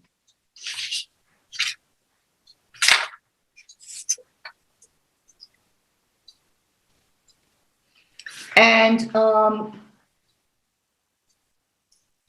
so that is a very good rendering. You can see everything. You can see their double wide building, and you can see the Chiquita Latina. Right. And what about the roadway sign? Well, they have made no mention of it. Right. But it's I took a picture of it because I would imagine that sooner or later they would want to have a sign. But since they've only used up 16 square feet, they have that possibility. Right. Well, there's the other situation that David McMaster pointed out to us when we were reviewing the Wayne Scott shopping center. Yeah, the Fred Siegel thing. That's a directory sign, so it doesn't come underneath the allowable square footage. They can have that without it coming into play. But they still would need ARB approval for the design of the sign and the colors. Right. So all right. Well, as I said, they have made no mention of it. So we need to hear from them about that. And I mean, I think what they have proposed for the sign on the building is perfectly acceptable. Mm-hmm. And I think that they might even want to have, I don't know, decal, a little bit of additional signage in that other window. Yeah. I believe they have a representative on the Zoom call now. Maybe. Yeah, I was just going to ask Matt for that. They are on. Okay. Hi, can you identify yourself for the record, please? Yes, hey, Sapan Panjeta. Sapan, I'm the okay. owner. Hi, welcome. Hi. Sorry I mispronounced your name, but it's Sapan, okay. Yeah, that's okay. I was trying to figure out the Zoom meeting anyway. I didn't hear that part. Okay. Are you the owner operator or are you just representing them? Owner operator. Great, congratulations. Thank you. Thank you. So the board, Diane was very favorable for your sign, and I think Jonathan and Esperanza, do you have any questions for Sapan based on this? I was thinking that the other signs in the complex are perfect rectangles, and this has the little corners sort of cut out. And when it's up on the brick there but above the windows and so forth, it's sort of it's slight. It doesn't look like it's exactly fitting in well, but we want to look at that picture again. Yeah, and you know what? Can we go back to the pictures that Diane took that show all the different signage? Yeah. So Sapan, do you know what the actual dimension of your neighbor's signs are? Because it looks like the Spanish grocery and the Chinese shop have the same size sign. Yeah, what they're proposing is the same size. Okay. I mean, as best as I could measure with my, 2 by 8. Yeah. Yeah, 2 by 8. I mean, I think that they considered already what was already there and have done something in kind. Can you confirm that, Sabine? I think ours is almost same as their sign. I think it's exact same size. Yeah, I think it is too. Okay. But when you're getting ready to build it, can you just double check the measurements and make sure that it's consistent with the others? The measurements are on the drawing here, but yeah. Right, but we don't know what the other signs are. Oh, I see. I measured them with my old-fashioned fold-out stick measurement, and I couldn't get the width exactly, but I got the height exactly, and it is exactly the same. All right. And the width appears to be exactly the same. Yeah, right. So all I was saying was that when he goes to do it, to just make sure. I understand your stick is reliable. I need to get one of those, Diane. Those old yellow fold-out. Yeah, I know. I know. It's a great idea. Thank you. So any event, I kind of agree with Jonathan about the cutout corners. So I wonder, Sapan, if you would not have a problem just matching the design of the shape of the other signs so there's more consistency. I think with the white background you're going to pop nicely anyway, that you don't really need to have that sort of curvature on the board. What do you think? What do you think? I guess, yeah, go ahead. Sorry, may I suggest, and I don't know if this would be something that you would want to pursue, but maybe if you want to have those curves, you could make it sort of like a small line, black line that creates a frame around the lettering so that it's within the rectangle. Is that clear? No, could you so you would echo the same the design of the sign that you have here that we're looking at. You would echo that, but instead make it like a thin line within the rectangular frame of the sign so that it would be inside. I understand what you're saying. Like where the line arrows are, that would be the border of the sign. It would be a square, and then he would have a rectangle. Right. Did that make sense? Yes, it does. Yep. And what do you think? What would you like to do? I guess I would have to go to my sign person and have them, draw it on their computer and see what it looks like. Okay. And then the other thing is, Diane mentioned too that you do have some other, opportunities with some decals on the doors or the windows if you'd like, because you don't you can have up to, 32 square feet of signage, and it doesn't come in with your signage on the roadway. Did you hear that portion? Yeah, I did. Yep. Okay, so if you're going to do a sign on the roadway, on the directory, you need ARB approval for the sign, but it doesn't come under your square footage. So you're allowed, if you wanted to do a decal, or something like that on the door with your hours or with your name, you can just, submit a modification to this application for both of those. Okay. Okay, you don't have to put a whole new application, and we could just do a modification, which will save you, a little bit of a fee. So even for decals, one would need permission. Yes. Yes. We need to see what they look like and how big they are to make sure that you're not going over your allowable square footage. Okay. So we'll table this, and when you're ready to come back with, that suggestion, see if you like it, or if you want to just keep it, with the square points. Yeah. And any other signage that you want. Okay. All right.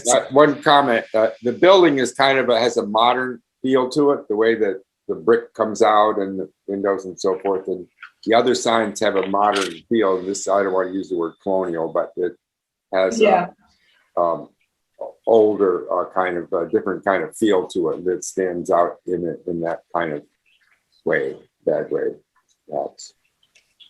Well, let's see what he wants to do. Yeah, I'm just saying why I said what I said. Yeah.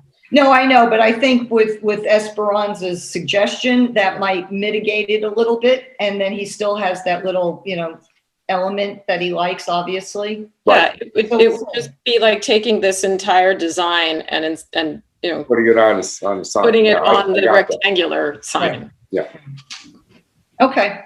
All right. So our next meeting is scheduled for September 23, 2 weeks from today. So if you have something that you want to submit by next Thursday at noon, which I believe is like the 16th or something, you can. If not, it would get bumped into the first meeting in October, which is October 14th.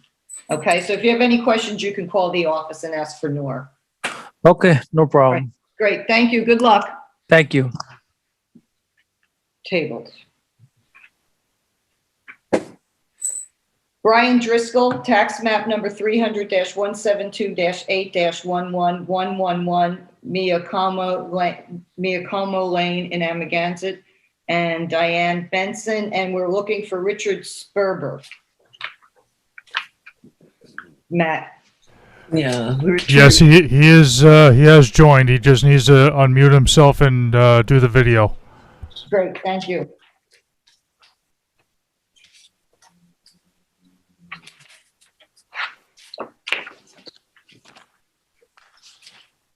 Diane, why don't you read into the record? What this is? Okay. This is an application that is back in front of us for a gate to be reduced at one of the lanes of Amagansett. No work has been done yet. Ooh, what's that? I don't know. Somebody left their feed open with our show on. Many Dianes at that point. I know. Well, at any rate, could we please see the illustration that's included with the application where they've pinked out what they intend to remove? Diane, what's the existing height on this gate? Can you refresh my memory? I don't have a Yes, copy of the gate is it's one of those swoopy ones. Yes, you can see it. Okay. So what they're proposing is to take away what is now pinked in, and also to remove the columns, to make the column 6 foot. So right at the low point, you'd see it would be a little over 5 feet at the low point, and at the high point of the gate, it would be at almost 6 feet.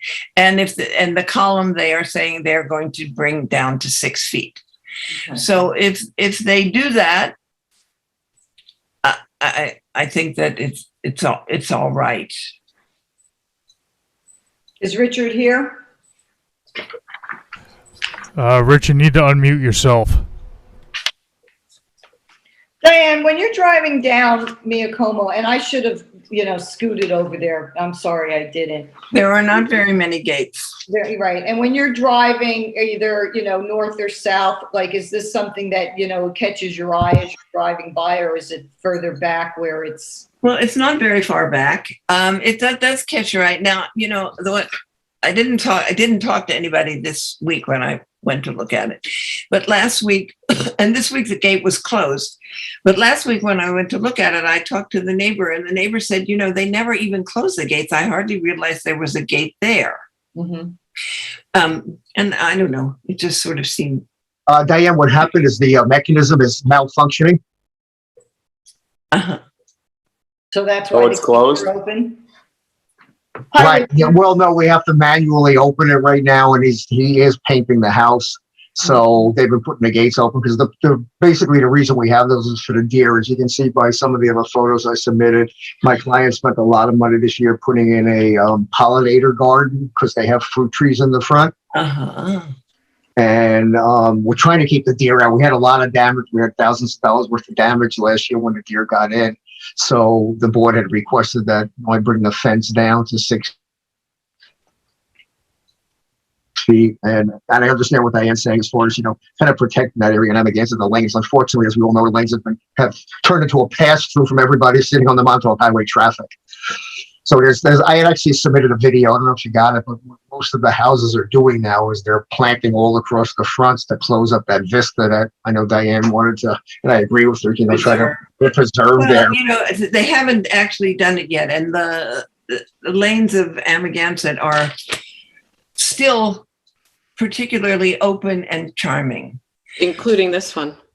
Well, excluding this one, it seems the closer they are to Bluff a lot of Road. it, if you look, there's actually columns going in a couple of houses. There's new construction for gates that I'm hoping they're going to be coming before your board because a lot of people are, the house across the street has columns. There's a new house being built down on the west side also that has columns being installed. So I'm assuming a lot of these people, because the deer are a big problem, let's face it. It's just, and the client spent a lot of money on landscaping and she likes to bake. So that's the reason we have the 6 apples. We have actually a mix of 6 apple trees and we have a couple of pear trees in the front. And so what I did is I brought it down to 6 feet to meet the code. We're going to reduce the columns. And then at the low point, as you can see from the photo, we'll actually drop to 62 inches. Yeah, it's just so it's a little bit over 5 foot. Yeah, I mean, it's not the most offensive gate we've ever seen. Yeah, well, it's and also by removing the top, at least we don't have to have the client go through, a major expense of building brand new gates again. Right. And cutting off the columns, the pillars too. So, I mean, what you've indicated. Well, we're gonna lower the columns to, so that we're not. Yes. Yep. And we did remove the board had also asked us to remove the access button for the gates, which we've done already. And then the next thing we have to do is just take the wire fencing down, which the board asks us to remove, which you don't have a problem. We'll just start spraying the perimeter with deer repellent. The numbers written on the photograph there. Right. Yeah. It's 3 inches off the ground. So it's 72 inches plus the 3 inches off the ground. I would like to say one thing, that the columns should match the top of the gate and not be 3 inches above. They will. I think the other photo, Jonathan, I showed the column at the 72 inches also. Yeah.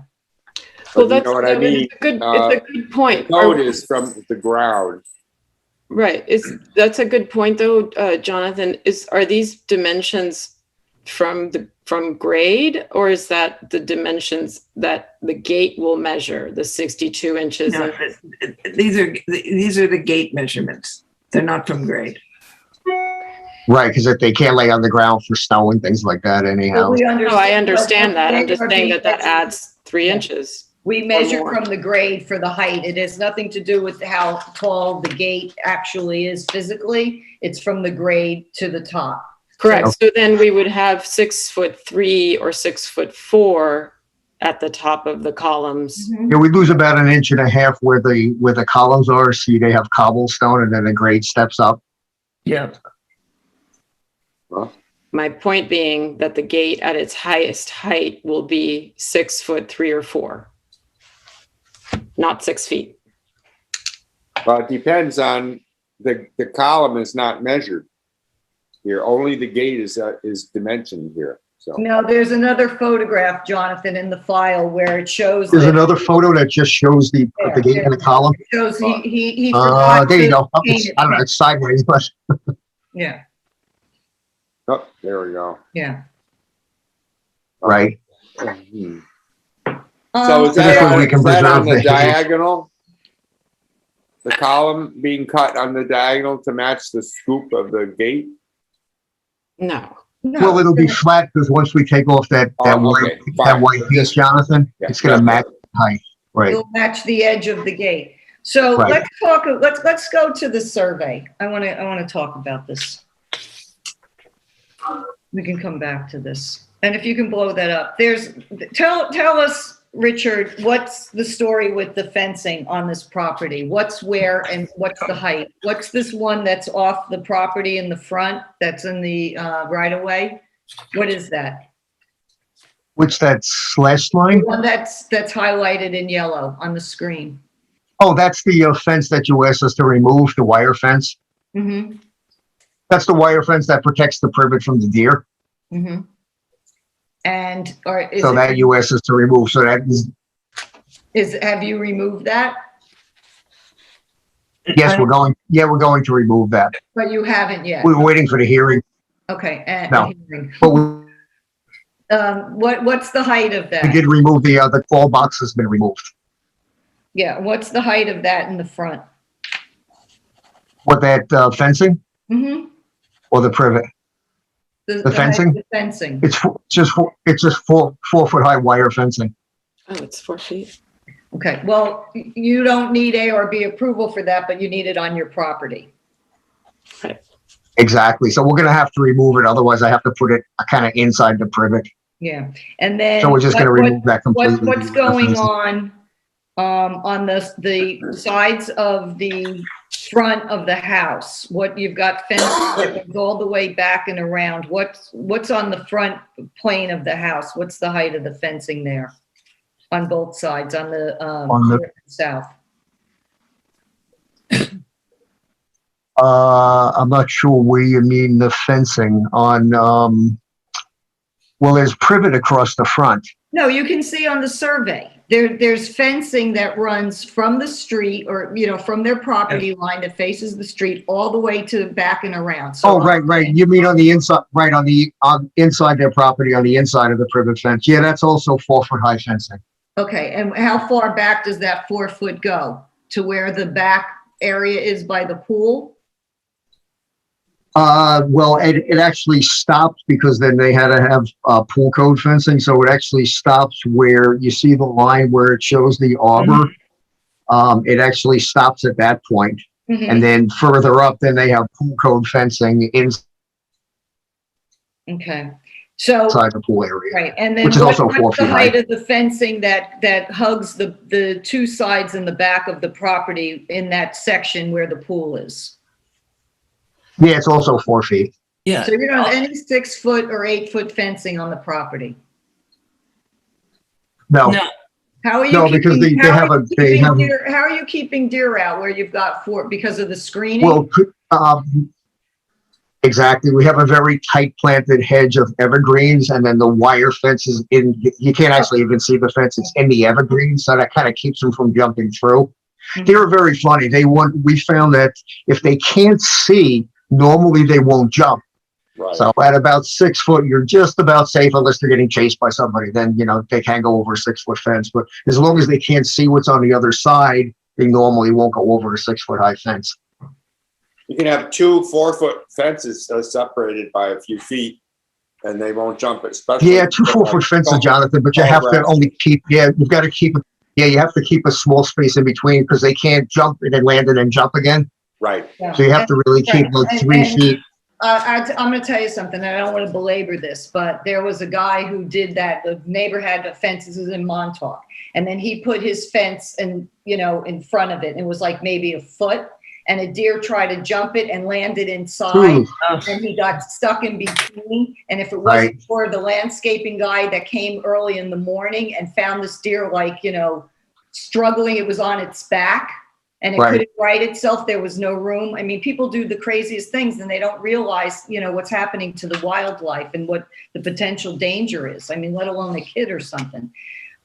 Exactly. Yeah, a lot of people recommend the 2 4-foot fences, but I'm in agreement with you because they can get stuck in between them or come down on one of the fence posts. Yeah. Well, I'm going to tell you, Richard, we have been, over the years when there wasn't a lot of these fences and gates going up, the ARB was, granting up to 6 feet in the front, for gates and fences, and it wasn't a problem. It's a pandemic, and we just had another There's a lot of deer. application, Yep. where it's on a nice rural street and, this is in the lanes. And again, I know it's been there. How long has this gate been there? God, a long time. We were actually surprised that there wasn't a permit filed because the owner said it's been in there for almost as long as he's owned the house. I'm not sure exactly what year it was installed. It might be in your paperwork from the building department. I'm not sure. Yeah. I don't know. But Diane, what where would do you- really make us happy is that if you not only took off the little pickets at the top, but if you took off that solid and just so that it had the same appearance. I'm sorry, you froze there, Diane. I only heard something about past appearance. You said not only the top, but something else? Yes, if you were to take away the solid part of the gate, solid panel. the solid panel, so that the gate, so as it now, there's sort of, open pickets at the top of the gate, that the space bars would just be like an open picket. That would bring the gate down considerably. It would bring the columns down. I mean, I would imagine that's about 5 inches or. I'm trying to understand this. Are you saying on the bottom section that is solid to remove every other panel? No. I'm saying instead of cutting off just where the pink is, to cut off what's right below the pink, cut off that solid white thing and just leave the pickets. That would compromise the structure of the gate. Can you shave off any part of that slope? What about removing the panel? Right. I mean, if you're really concerned, 1.5 inches, 2 inches at the bottom, I could take some off the bottom. There is a steel plate that runs across to hold everything in place for the weight of the gate. But I could take a couple of inches off the bottom. You see, I don't know if you see at the bottom of that 65-inch arrow, there's 4 bolts there. Yeah. Mm-hmm. So I can probably, that's what actually holds that's where the arms are attached that move the gate in and out. Mm. So I can pick up a little bit in there. If you were concerned about those, 1.5 or 2 inches at the bottom. I think she wanted to open up the panel and have, instead of the vertical wainscoting, but have vertical columns there, little slats. Like it is now. I mean, it would be like a little pickets. Yeah. But you're talking about these panels on either side of the gate where it's the wainscoting, if you want to call it that, to remove every other slat? Is that what you're suggesting? I'm so confused. No, I'm not. I'm suggesting to make the whole thing shorter. To make, there would be the solid gate, then there would be the pickets, and that would be it. That would make everybody here on this board much, much happier. Well, I'm concerned about those pickets because if you take that, well, first of all, he said it's the frame. Well, I would actually say take all of those pickets out and open that whole section up in between.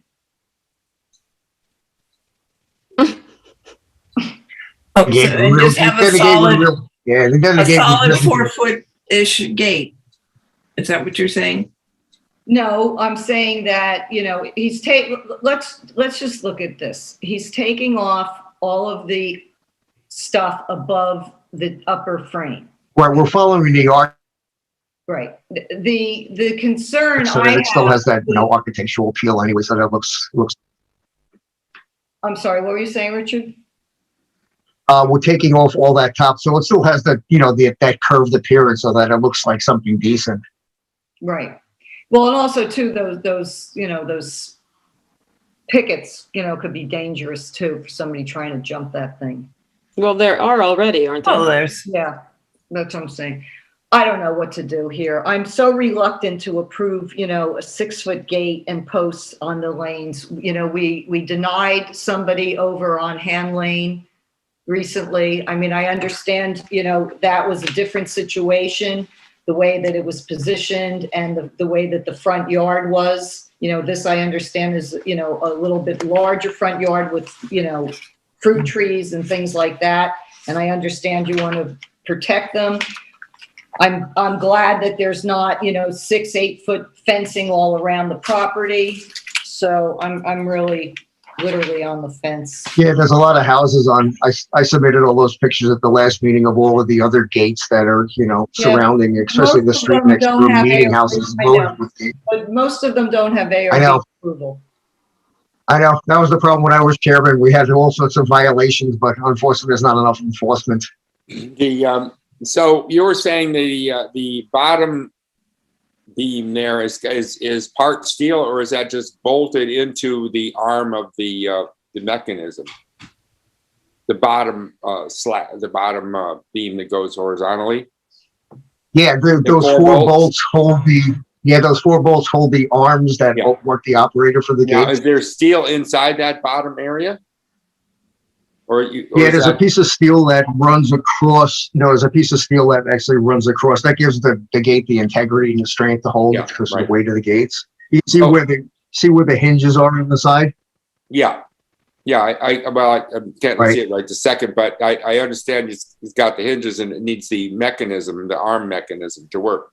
But to go with, I think what Diane and Betsy are talking about, you could cut a foot or 18 inches out of the middle of that whole gate, and then the bottom of the gate there, and butt it down to that armature across the bottom.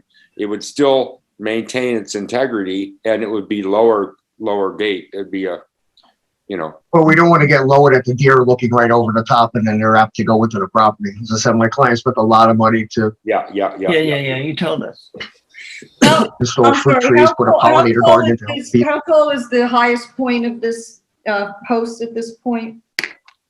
Oh, right now? Is it now? Right now, it's about 7 feet. 7 feet. A little bit more, maybe. And was this a code violation?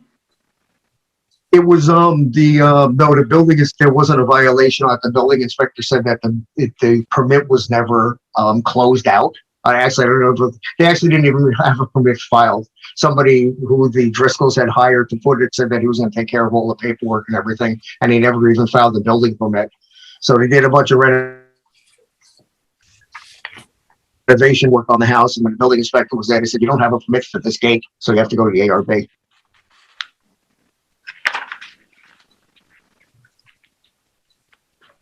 Diane, where are you at this point?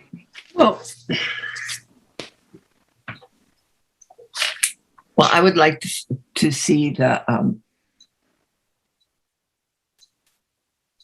I think doing what they have proposed, removing the pink part, is an improvement. But as long as they're doing that, I think it'd be in the best interest of the community to remove more of it in whatever way is practical. Yeah, I think aesthetically I don't want to sit here and design. No, I don't either. Yeah. It's still going to squeak by just over 6 feet, and so. As I said, it's to protect the property, and it's set back pretty far from the road.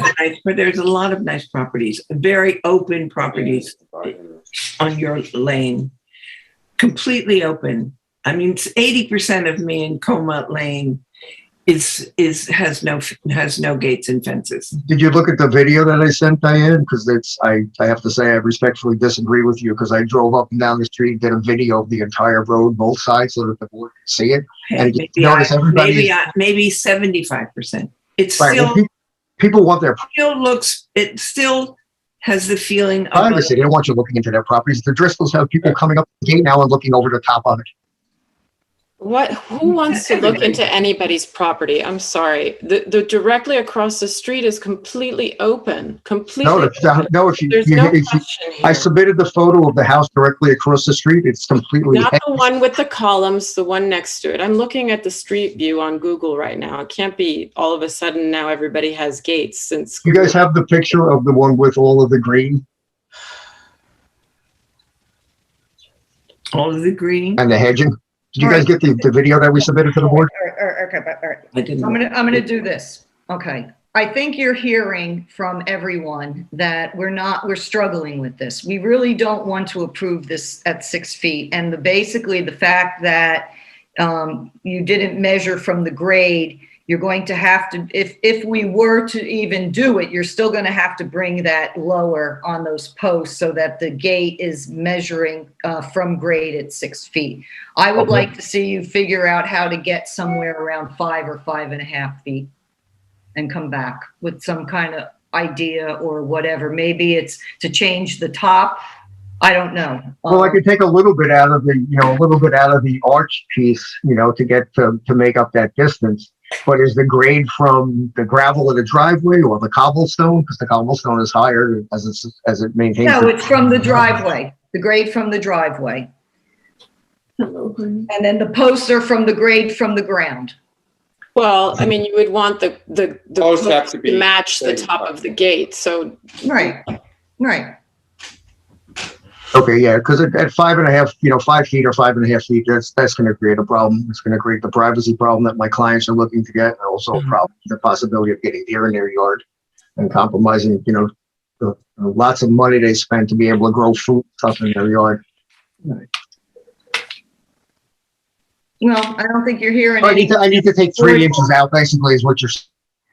I don't think you're hearing Yeah, whatever anybody the on the distance is board for that gravel, that 2.5 wants to inches. approve this at 6 feet. Is there anybody here on this board that would approve this today as presented? That's what I want to know. And with the columns down to 6 instead of 6.2.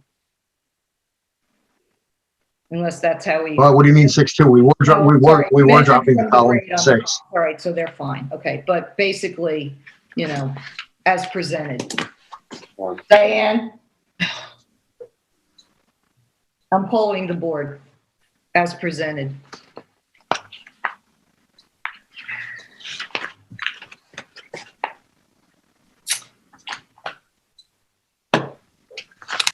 I don't know. Yeah. It's a conundrum. It's a real conundrum. I would love to see it to be lower. The nice neighbor next door that told me you never close the gates. They don't have any gates. Well, that's a brand new house next door. A brand new house. Right, and Richard just said that the reason why the gates were open is because they had, some kind of mechanism problem. So they do close them. They have to close them if they're saying that, they want to protect all their pollinated gardens and trees. Esperanza, where are you? I think the lower you can bring this, the better. The better. Jonathan? I agree. I agree. Okay, we're going to table it. Richard, we're going to ask you to get creative. Get creative. Okay. So I guess the question is then, what's the final height? Because, I don't know what my client's recourse is. Obviously, I need to be able to protect this property and its privacy. Well, and this gate is set behind privet. It's not visible really to anybody. The only time you see this gate is if you drive, right in front of the house and look at it. How wide is the gate? No, you see this gate. You can see the gate. I'm looking at it here. I have it on my phone. You can see the columns. They're enormous. Those columns are 12 inches square. They're big. But they're behind the privet, the columns. They're not. I can see them. They're white. They're they're substantial. Right. Richard, what you're hearing is we are not in a position to approve this at 6 feet as you presented. I'm asking you to go back and see if there's anything you can do to get this a little bit lower so that the board can feel more comfortable. We don't really want to start setting precedents, and we're really trying to keep these gates. We appreciate you coming to us, but we really feel that a couple inches isn't going to stop the deer from getting in, but a couple inches could really make the gate look less imposing and more make a big difference. And I So don't. you think reducing it, so the board feels that reducing it by that 3 inches from the gravel grade or from the cobblestone grade is going to make a difference in approving the application? No, I don't understand what you're saying. I'm saying we approve when we measure, it's from Right. grade to the top. Okay. So whatever it is from the grade to the top, we're not willing to approve something at 6 feet. And at this point, You're not willing to, you said you're not willing to approve it at 6 feet, which is Yes. allowable by code? It's not No, allowable by not allowed by code. 4 feet, you can do whatever you want.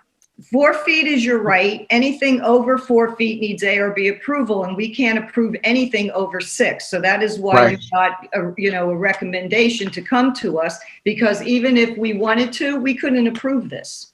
Okay.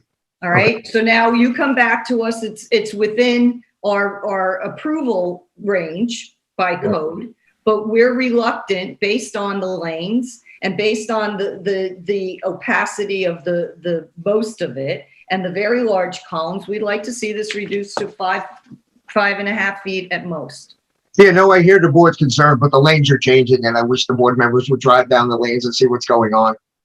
Everybody doesn't want to see. We're trying to stop it from changing. We drive down those lanes and do site inspections every day, but we are not policemen, okay? Right. And I am not in a position to go and slap, code violations. That's not my job.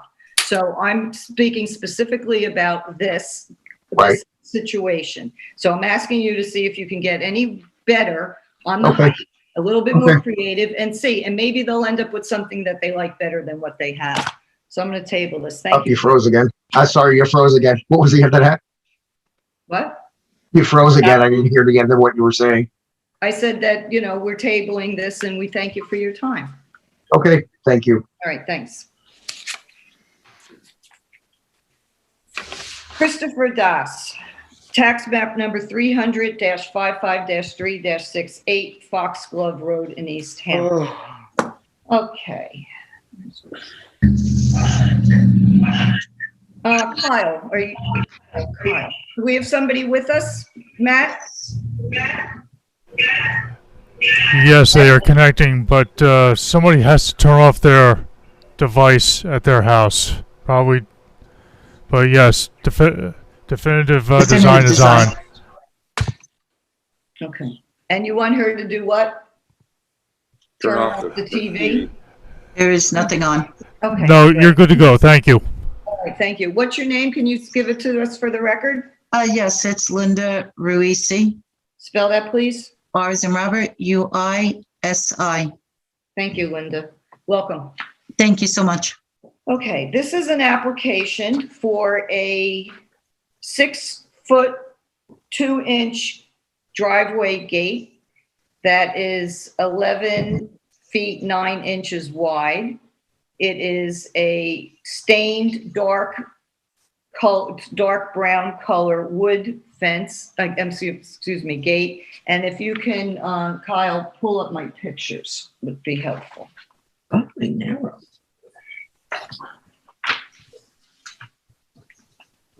This is a small street that's off of Monument, which is up in Sammy's Beach area. And this is on a cul-de-sac. There's 3 homes and 2 do not have driveway gates. This one is in between the 2. So when you drive in, it's sort of like the first thing that you see. Although, there is a lot of landscaping and evergreen type of shrubs and bushes. And when I was out there, I measured the gate. One side was 6'2", again, because of grade. The other side was 6'3" at the center. The posts that you are tucked behind the evergreens are 6 feet, 6 inches. There is a 6-foot deer fence that connects to this. The gate was closed, so I didn't have access to see what was going on. But when I look at, and Kyle, if you can pull up the survey, please. When you look at the survey, you can see where the gate is located and where the 6-foot deer fencing runs off of the gate. And then the deer fencing 6 feet goes from the front of the house to the back, along the back, and then it cuts a little corner and then it comes back around. So basically most of the property is enclosed with fencing. They do have on the right side, you can see another fencing that must be for the pool, but it looks like there's still more fencing down all the way on the property line. Is that correct, Linda? Correct. Okay. So there is fencing that is in front of the plane of the house that is over 4 feet. So that needs ARB approval, as does the gate. But we can't approve anything over 6 feet. So you have some issues with the posts. And I guess you were listening to the meeting. Yes. So we're kind of reluctant to continue to approve these 6-foot gates that go up, before ARB has a chance to, review them. So Correct. It's a problem. So the previous application that you Excuse me for 1 second. You can still speak though. Does she want me to speak? I'm sorry. Yeah. Okay. The previous application, if I heard correctly at the part, that possibly 5.5 feet, or that you're to come, the other gentleman, of course, the other applicant,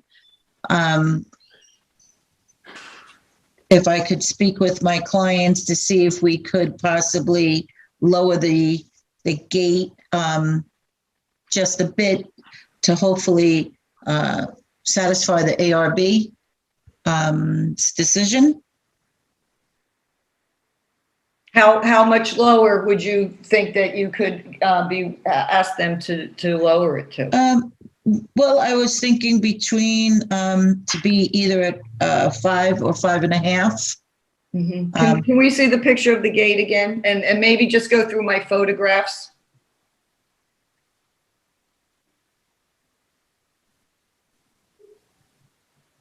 So is that a 10-foot driveway? You just see in the survey. No, it's under 12. It's under 12. Yeah. And how far, I think I did measure it, how far it is from, and it's 13 feet from the road. See, Linda, this whole thing is a problem. The fire marshal asks that most driveway gates be at least 14 feet from the roadway. So if they have to pull in, their back of their fire trucks or whatever aren't sticking out into the road. And because and that they be at least 14 feet wide. Where you have this positioned, the gate is very close to the road and it's very narrow. Right. As David, our town attorney, likes to say, they'll just bust through that thing. Right. I'm actually thinking that if you look at the survey, the driveway, as you go further in, it might give you an opportunity to make this area a little bit wider and a little bit further back. And if you can reduce this and maybe open up every other panel, just make it more fitting with the neighborhood, I think we would be happy to, put you back on the agenda when you're ready. But I think those would be my suggestions. And reduce it a teeny bit. And reduce it. Yeah. Okay. Teeny bit. So, all right.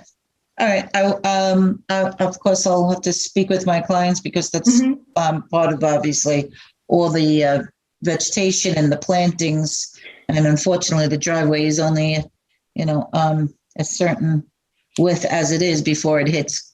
Right, but if you were to move it back, okay, and you left all your plantings where they are, and it goes further back, you're in a position where you can widen that driveway slightly, and you can be further back from the road where it's not that visible. I like the dark wood in that area. But I think so if you were to move it back, make it a little bit, in an area where it's, easier to open, and it's not as narrow. I don't know. I'm not a gate designer, just you know, somehow to minimize the location and the height. Okay. And what would satisfy the height for the ARB you're thinking? Well, you're entitled to have by right 4 feet, and you need Right. ARB approval for anything over 6. I mean, over 4 up to 6. This is over 6, so it's got to come down. If you wanted to do it and just cut it at 4, you don't need to come back to us. But you need to come back to us with something that, we can work with. But what you're hearing is we'd be reluctant to leave this as is at 6 feet. Okay. And now if it was at 4 feet, being that it still doesn't really reach to the 14 foot for the fire marshal's liking, of course, and the trucks and things. If it was as long as it's on your property line, it's your right to have a 4-foot gate wherever you'd like it. Okay. And fencing too. You still need right. ARB approval for the 6-foot fencing in the front. So why don't we table this, and then our next meeting is the 23rd of September. Okay, so great. Get back to the office with your paperwork by next Thursday. Yep. Which I believe is the 16th by noon. Then Laura will put you back on the agenda. Great. Thank you so much for your time. Thank you. I appreciate your willingness to work with us. Thanks. Thank you. Bye-bye. Thank you.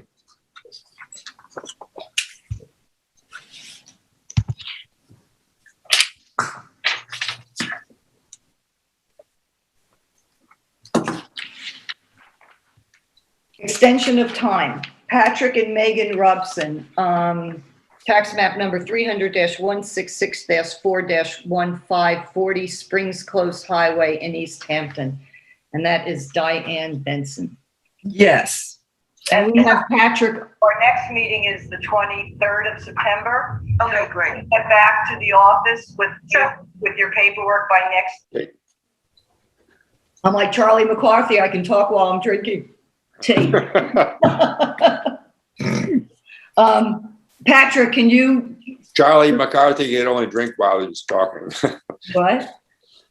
Okay. Okay, let's go. Okay. Hello, Patrick. Hello, Patrick.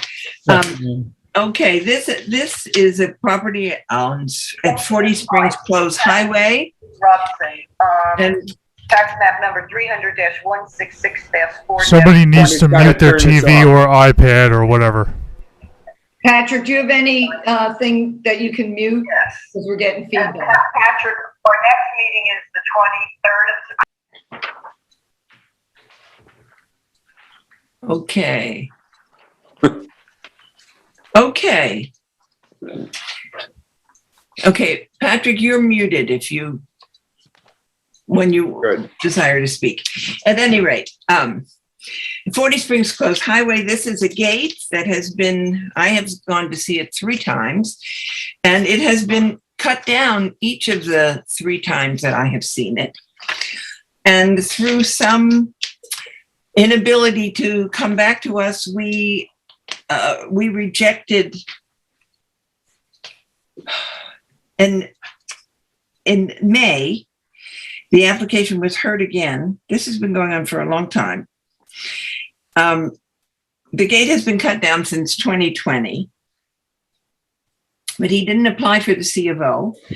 Now he's applying for an extension of time and a C of O. He has paid an additional fee of $400. The gate has been inspected and confirmed that it has been cut down. It is a very innocuous gate.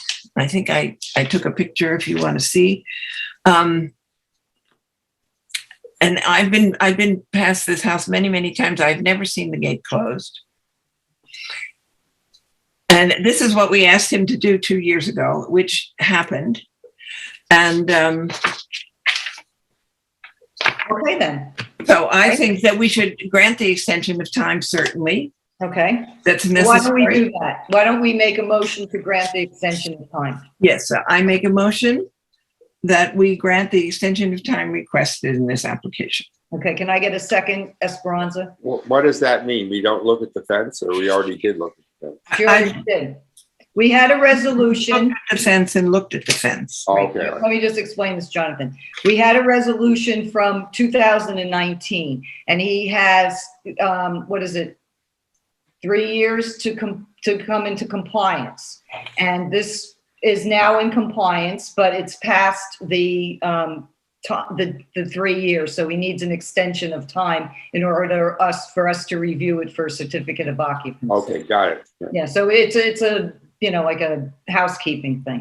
Okay, so I'm sorry, Diane, so start over, please. Okay, so now we've approved the extension of time, and now. No, I need to get a second on that. So I second it. Second, okay. All in favor, Jonathan? Aye. And Betsy, aye. Okay. So now we're going to move to certificate of occupancy. Yes. So our applicant has.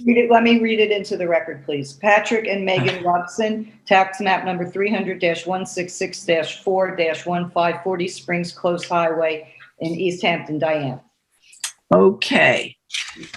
I've inspected this property repeatedly. The gate is in total compliance with our resolution, and I make a motion that the building department be contacted to issue a certificate of occupancy. Okay, can I get a second on that, Esperanza? Second. All right, all in favor, Jonathan? Yeah, we don't need the dimension in the C of O or anything? It's all in the resolution. Great. It's all in the resolution. Okay, I say yes. Yeah. Okay, and Betsy, yes. All right, Patrick, you're good to go. Thank you very much. Thank you. Thank you very much. Okay.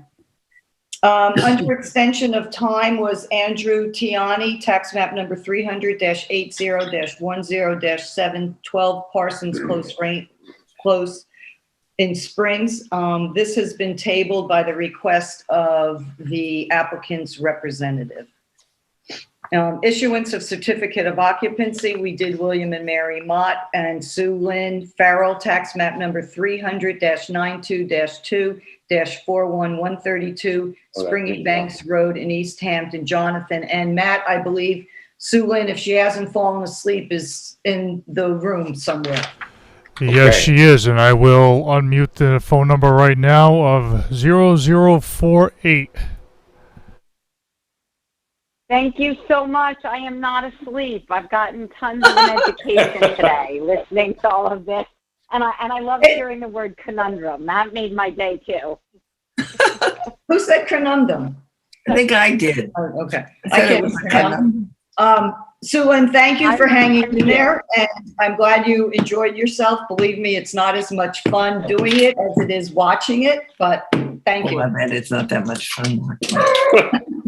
I agree. All right, Jonathan, if you could read into the record. Yeah, this is to legalize the existing fencing from the house in through the backyard and so forth. 6-foot fencing and service gate. Correct? Yes.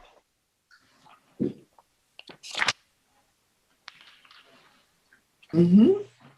You have pictures, Jonathan? There are pictures, should be pictures. I took one picture, and there are others that are there. Nothing has really.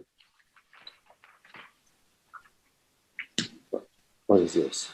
Oh, yeah. You know, the only problem that I saw when I was reviewing this application for the certificate of occupancy is, and this has nothing to do with the owner or, whoever represented it, that we reference in the resolution existing 8-foot metal wire fencing with 8-foot metal posts indicated on the survey, but it's not really marked. And I think what happened here, if I'm not mistaken, this was during COVID of this year. So normally when we would be in person meetings and we're at the table and we are going to approve something in a location on a survey, we ask the applicant to highlight this.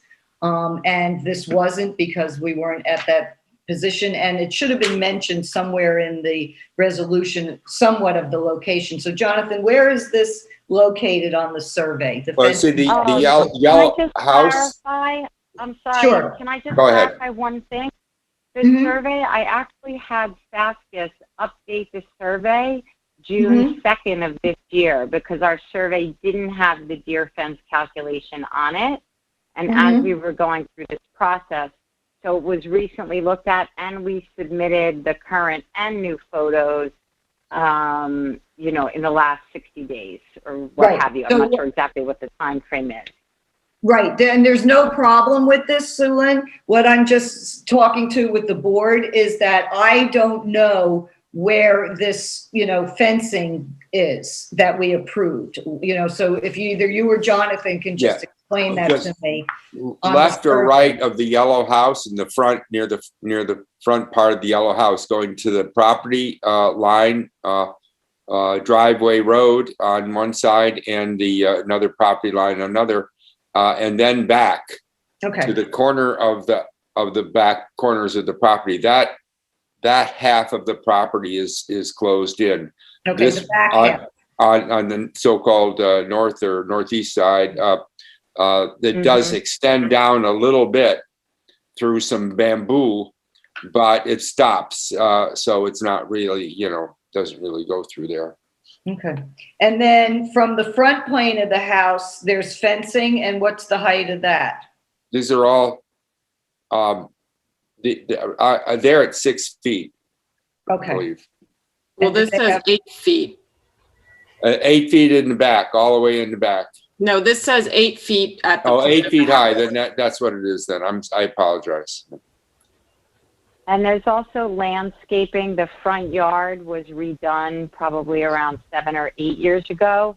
So the bamboo and the landscaping in the front, which again is really far set back from the road. We are, you know, very much in the woods and uncleared. So that's all landscaped. So even that wire fencing that's there is, and I think even you could see in the pictures, when we were taking them, I even had a hard time getting a great photo.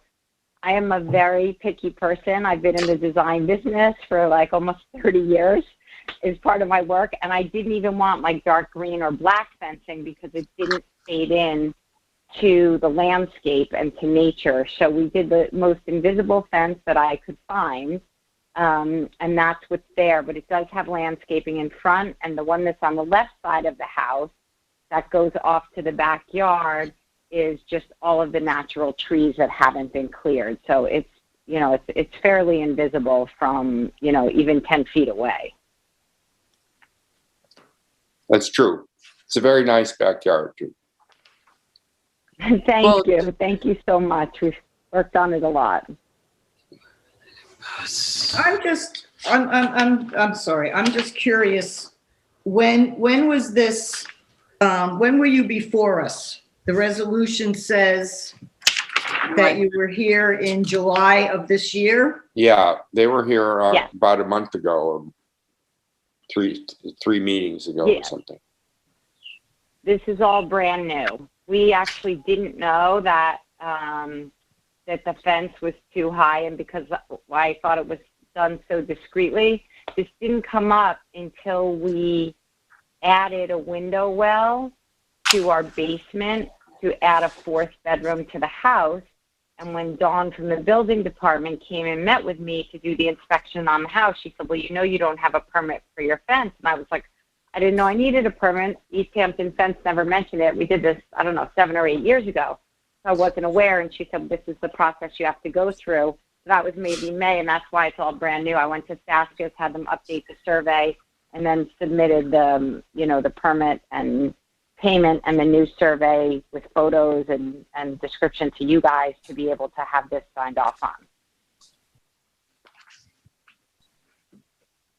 I'm looking through my past.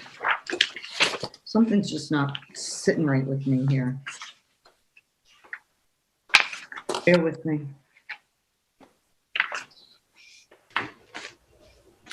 Okay, there you are. It was from June 24th. Okay, all right. I just was trying to figure this out. All right, so I just want to be clear. The fencing that comes in front of the plane of your house on the side, you're saying that where you can see it on the survey, that's 8 feet. Is that correct? Yes, yes, it's clear silver metal with,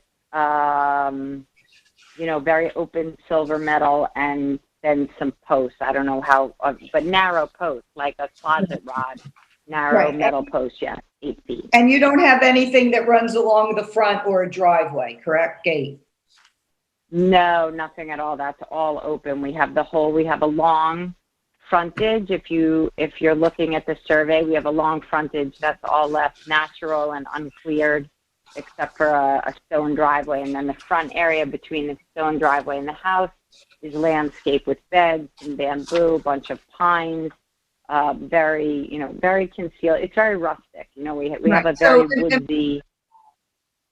Right, but let me ask this, and Jonathan and Sulin, the only area that there's 8-foot fencing in the front plane of the house is down on the lower right side, along that runs where your slate parking area and the stone driveway. That's that little section that shows on your property. That's 8 feet there.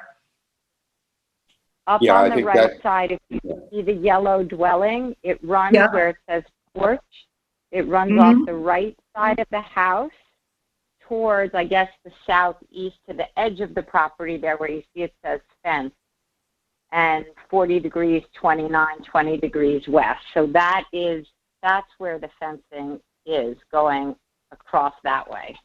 Right. But what goes like towards the road? That little section of fencing is 8 feet. And David, right?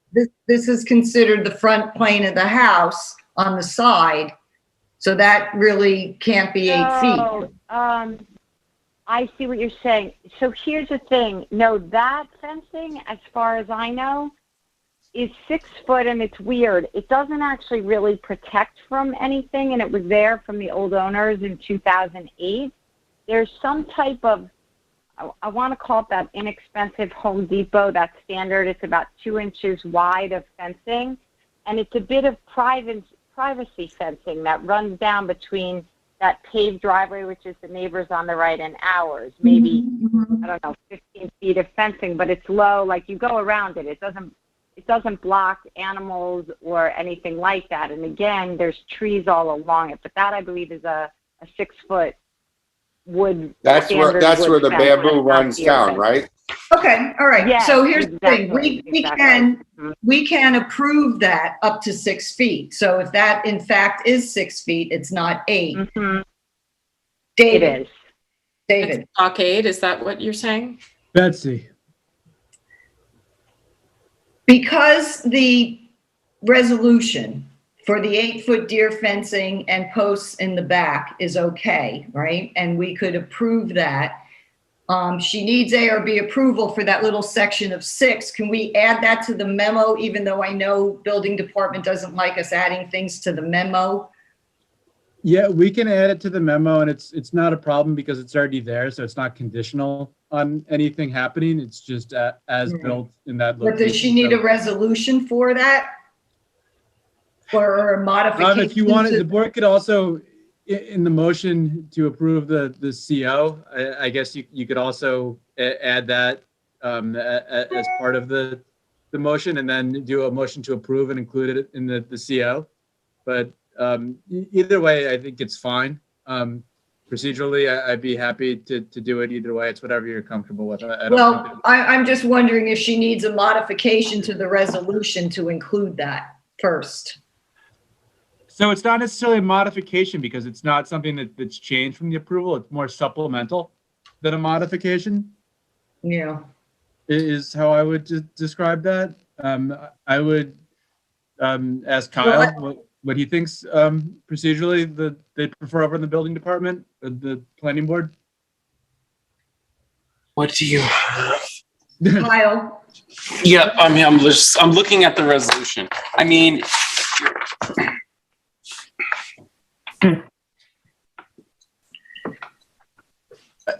I agree with David. It's an existing thing. If you just note it on the CO in the card to the building department, that should suffice. Right. But we can double check it if we have to clean it up after the fact. We can.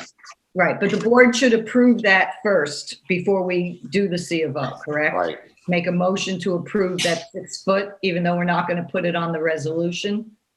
I just wanted, Sue, and this is So you just, when you make your motion for the CO, just make, have staff note also the additional fencing along. But my point to David is, don't I need to make a motion to approve this since it needs ARB approval?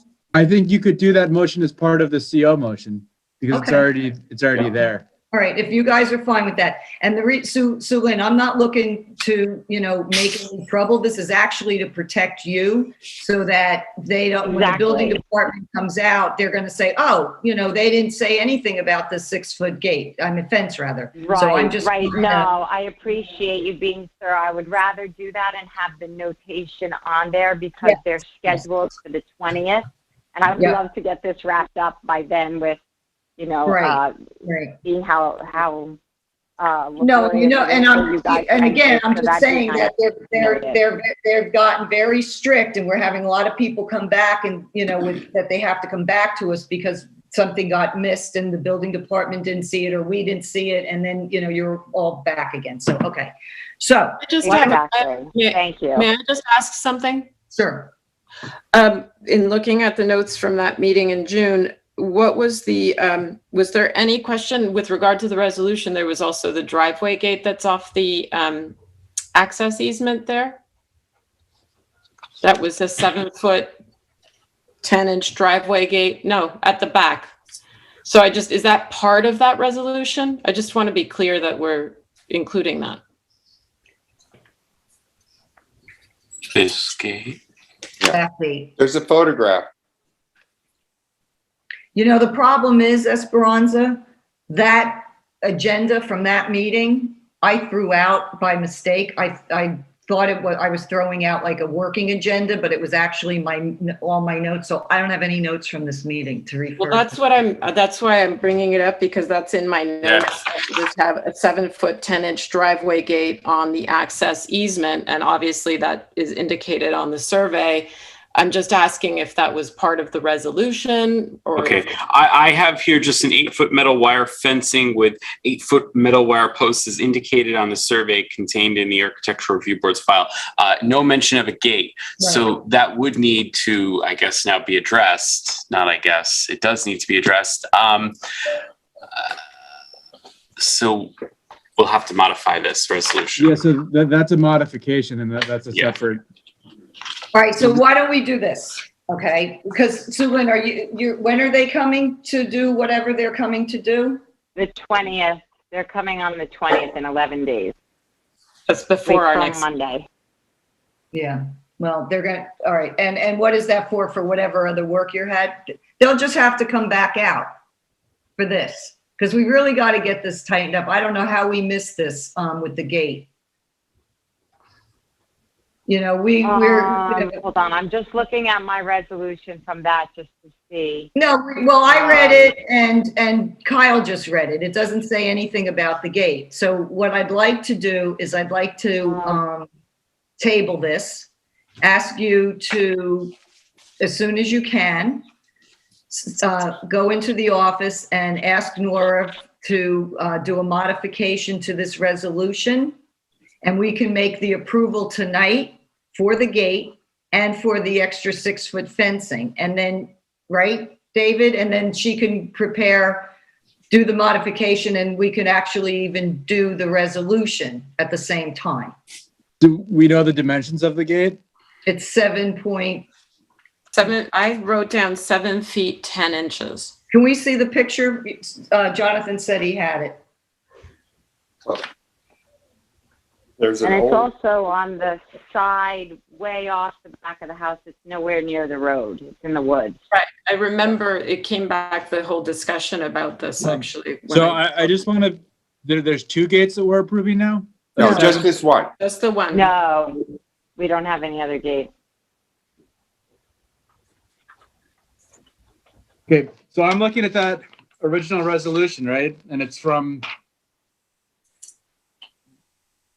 June 24th. 24th. No, it's July 13th, the resolution. The what? July? July 13th. It's But then it also, it goes, there's another one too that goes back from May 26, 2015, right? Okay, so what's that one? Right, this is, oh no, I'm sorry, with some different, yeah, sorry, I pulled the wrong resolution. My apologies. Right, so from a process standpoint, we're going to make a motion, the board can approve it or not. Make a motion to approve it with 7 foot what, Esperanza, 10? 7 foot 10. 7 foot 10? Under 8 feet, obviously, because this is right with the 8 foot fencing. Right.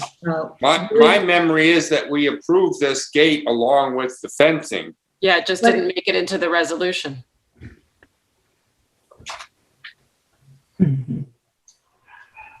And we missed the 6 foot fencing in the front on the side. I don't know if we were working Can I off throw of a slight monkey wrench? Just, I am hoping, not that this makes a huge difference. We are closing on the sale of our house on September 27th.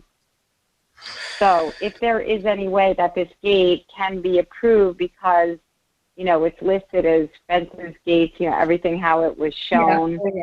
And No, I know. shown We're on the just trying to conforming to the survey and plans, as opposed to having to table this. It really would be, terrible for me. Like if we could just put it through with this resolution and just make the 6 foot note.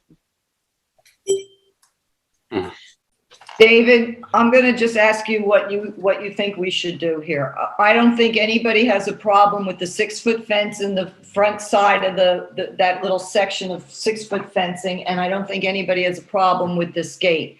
So, and by all means, let's put it through, and I will defer to Kyle how he thinks that the procedural aspect of it should go. But I think that we could just include do the same approach for convenience sakes, and have a note saying that we approve the 6 foot fencing and then the 7 foot 2 gate.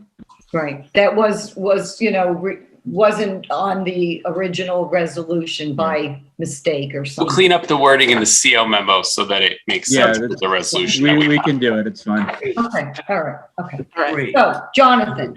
Thank you. You're welcome. I'm Sue, I'm sorry, this is just so. I can't even find that. Okay. Jonathan, in your motion. Yeah. Right, Jonathan, are you listening? Yeah, I'm listening. Thank you. In your motion for the certificate of occupancy, what we're doing is we're approving the 8 foot fences in the back, and we're making an addendum to the resolution for the 7 foot 10 wood gate in the back section of the property, as well as the 6 foot deer fencing that runs on the front side near the driveway. And then from there, you'll advise staff that it's ready for a C of O. So let's say it as an addendum to the resolution, okay? Is that all right, guys? Kyle and David? That works. Good. I don't include all these in one sentence or whatever? No. Well, you can have 2 sentences. No. You can have 3. Oh, you know what I mean. It's all one. It's all one, right? So you're approving the resolution, right, as presented, or not presented, but as written, with an addendum listing these two. Got it, all right. Hit it. Okay, the resolution for this is, I move, we approve this, the 8 foot fence that runs from the front of the house around the back half of the yard on the property line, as was in the resolution. And in additionally, the 7 foot 10 inch gate off the driveway from the what was that, the east side, west side, or anyway, 10 foot gate off the road going back the wood gate on the road going back to other properties, and the 6 foot tall, 60-foot fence that runs along the opposite side from the front plane of the house toward the road on the property line. Along the driveway. Along the driveway. Okay. And then you're going to instruct staff. Yeah, I will. Yeah, is that, but that's, we have that? Mm-hmm. All right. So we notify staff to set up approval for the certificate of occupancy. Okay, great. Can I get a second on that, Diane? Yes, absolutely. Esperanza? Aye. Aye, and Betsy, aye. All right, Sue, and you're good to go. Sorry for the long wait. Thank you so much. I really appreciate it. Everybody be well. You too, and good luck. Good luck with everything. Thank Jordan you. Celeste. Thank you. I know that we talked about all Right. 3 of those things at that other meeting.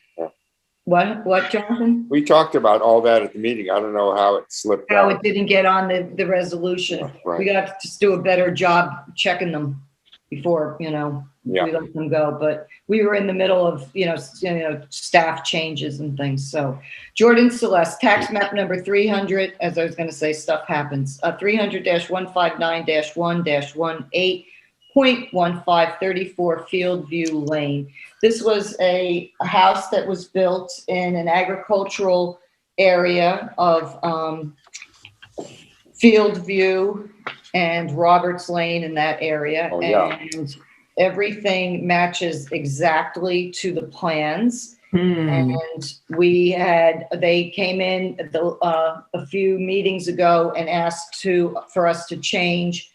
I think I have pictures. No? Is there any Yes. pictures in the file? Let's just take a look real quick. They changed their roofing to a black standing seam roof. And then what they did is they took back their approval for a 5-foot driveway gate and then the 6-foot deer fencing along Cedar and Fieldview, for which we're very grateful and thankful that they did that. So they don't have a driveway gate, and this is the house, and everything is perfect. The lights are where they're supposed to be. There's not anything that's amiss. So I'm going to make a motion to approve this, that it's ready for a certificate of occupancy, and advise the staff to notify the building department that it's ready to go. Can I get a second on that, Jonathan?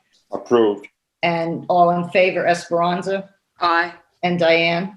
Yes, aye. Great, thank you. All right, 37 Town Line Road LLC, tax map number 300-196-3-1, 37 Town Line Road in Waynescott, Esperanza. Yes, so we've had this application for us, and it's just, we had a few delays because of a lack of documentation as the residence was built. So now we have all of that, and as I had indicated in our last meeting, the structure substantially conforms with the original plans and resolution. We have another resolution also for the addition of a generator, and that is all there. And just to point out, we now have the elevations for the front, rear, and the sides that indicate everything as built. Thank you, Kyle. Let's see, where's this? This right side elevation originally proposed where there are 2 windows toward the front of the house on the left side there. There was originally a door instead of a window on the right side. So that is a window. That's how it was built. There is also the addition of the fireplace on the rear porch there on the right side of that right elevation. And then on the rear elevation, there was an exterior staircase that led up to a terrace above the garage, and that was not built. And so now we have the sheet for that rear elevation as built. I remember. So we also received these spec sheets for all of the lighting on this residence. And my only question, this Bowman wall sconce is dark sky compliant. That's fine. The ELK lighting sconce does not appear to be dark sky compliant. Because as you can see, the bulb is completely exposed. It's not shielded.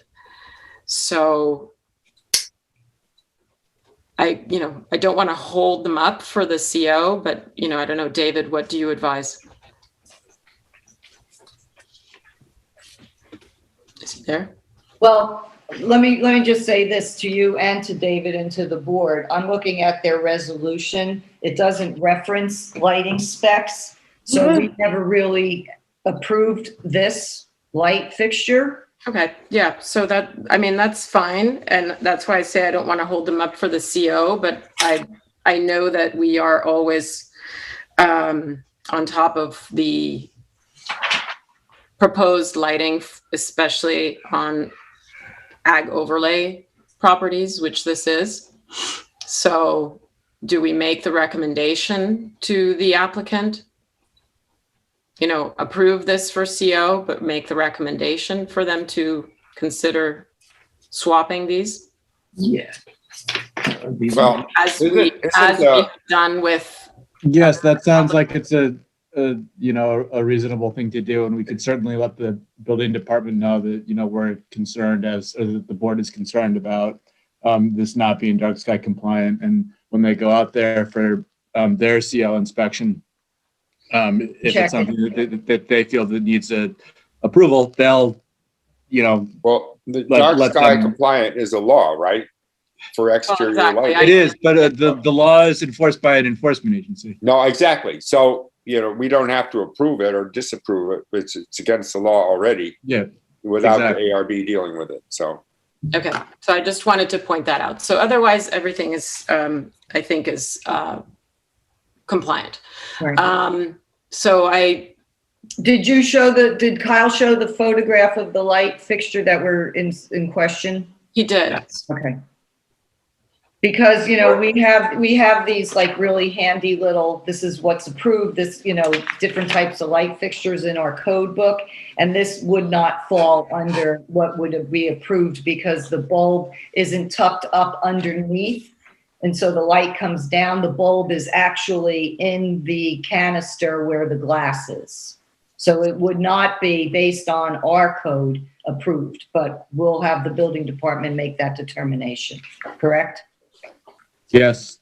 Okay. Okay. So if there's nothing else, then I will go ahead and make the motion to instruct staff to advise the building department that this application is ready for a certificate of occupancy. With the memo, light fixture. With a note regarding the seated glass sconces that are on all the facades at various places are not dark sky compliant. Can I get a second? Oh, and then did you say you instruct staff? I did. Okay, thank you. And so can I get a second on that, Diane? Yes, second. Okay, and all in favor, Jonathan? Aye. And Betsy, aye. Okay. I'm going to make a motion to close out the meeting. I want to thank the board for all your hard work and for all the applicants willing to work with us. And I make a motion to close the meeting. Can I get a second, Esperanza? Second. All in favor? Diane? Aye. Aye. Jonathan? Aye. All right. All right. Thank you, Kyle, and thank you, David, for all your help.